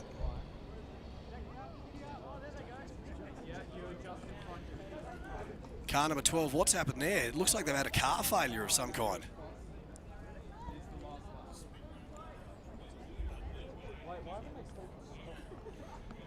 Probably might be best to get the driver out of that before they try and lift it. So full course yellow, we have 10 seconds to go, and that might be it.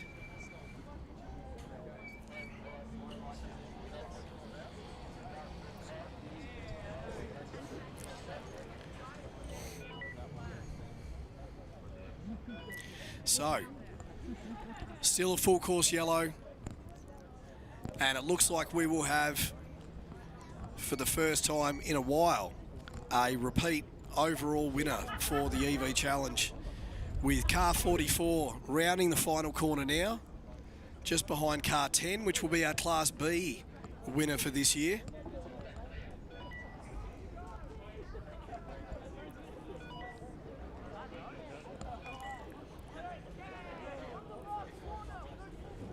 as they come across the line now, we can see car 44 is our winner for this year's EV Challenge powered by Synergy.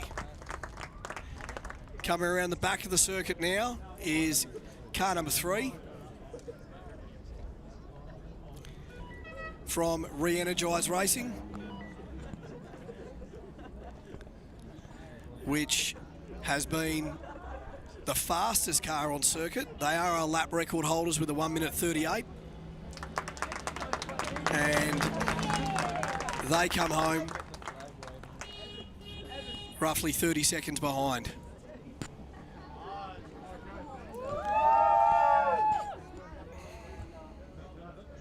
So well done.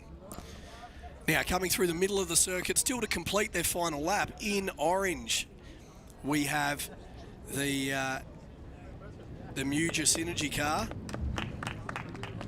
pushing up into 3rd place in Class B from the look of it. I don't think anyone's going to be able to beat them. Will be car 18, last year's Class B reigning champion from Comet Bay College.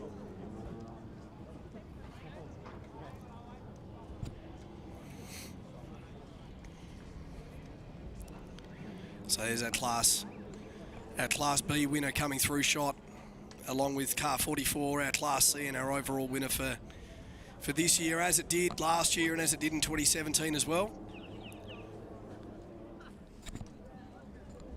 So well done to all our finishers. It's coming around now, and this is really fantastic for the guys at Synergy to finish 3rd in Class C, and in fact 3rd overall. The Class C winners, Class C 3rd place, the Muja guys from Synergy, well done. They've had a few issues over the years, and they ended up with a good comp. And you can see there going through alongside car 44, car 13 from John Septimus Rowe. May not have been the quickest car here, it was their first event, but they have finished, which is more can be said than for a number of the other vehicles.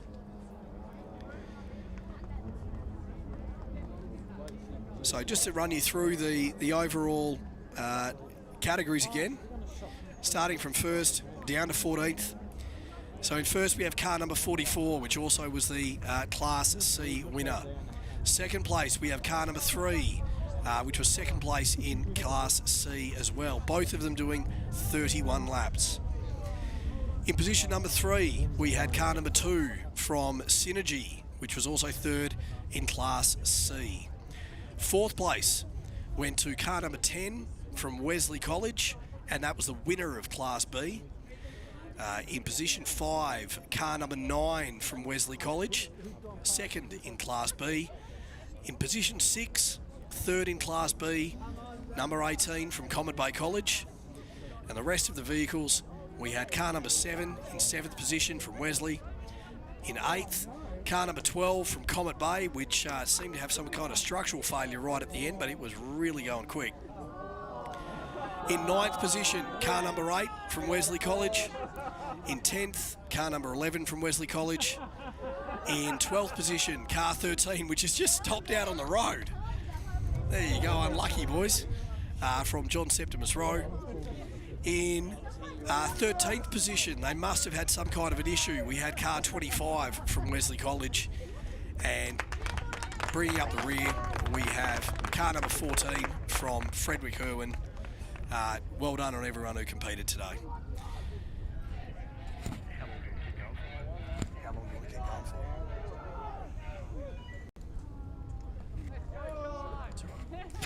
Alrighty, well we might wrap it up there, guys. So thanks very much for those who tuned into the live stream, and maybe those who've had a look at it later on YouTube. Obviously the EV Challenge, we'd love to get as many people on board from various schools and teams who could come along. It's an awful lot of fun. We don't necessarily encourage the wheelchair action that we're seeing there from car 13, but I've seen guys at Bathurst get out and push their car, so there we go. Get them over the line.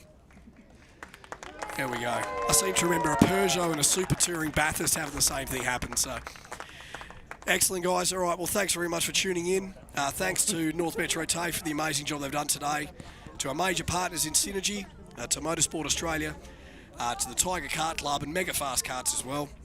From the EV Challenge, I'm Clay Woolcock. Thanks very much, guys. See you next time.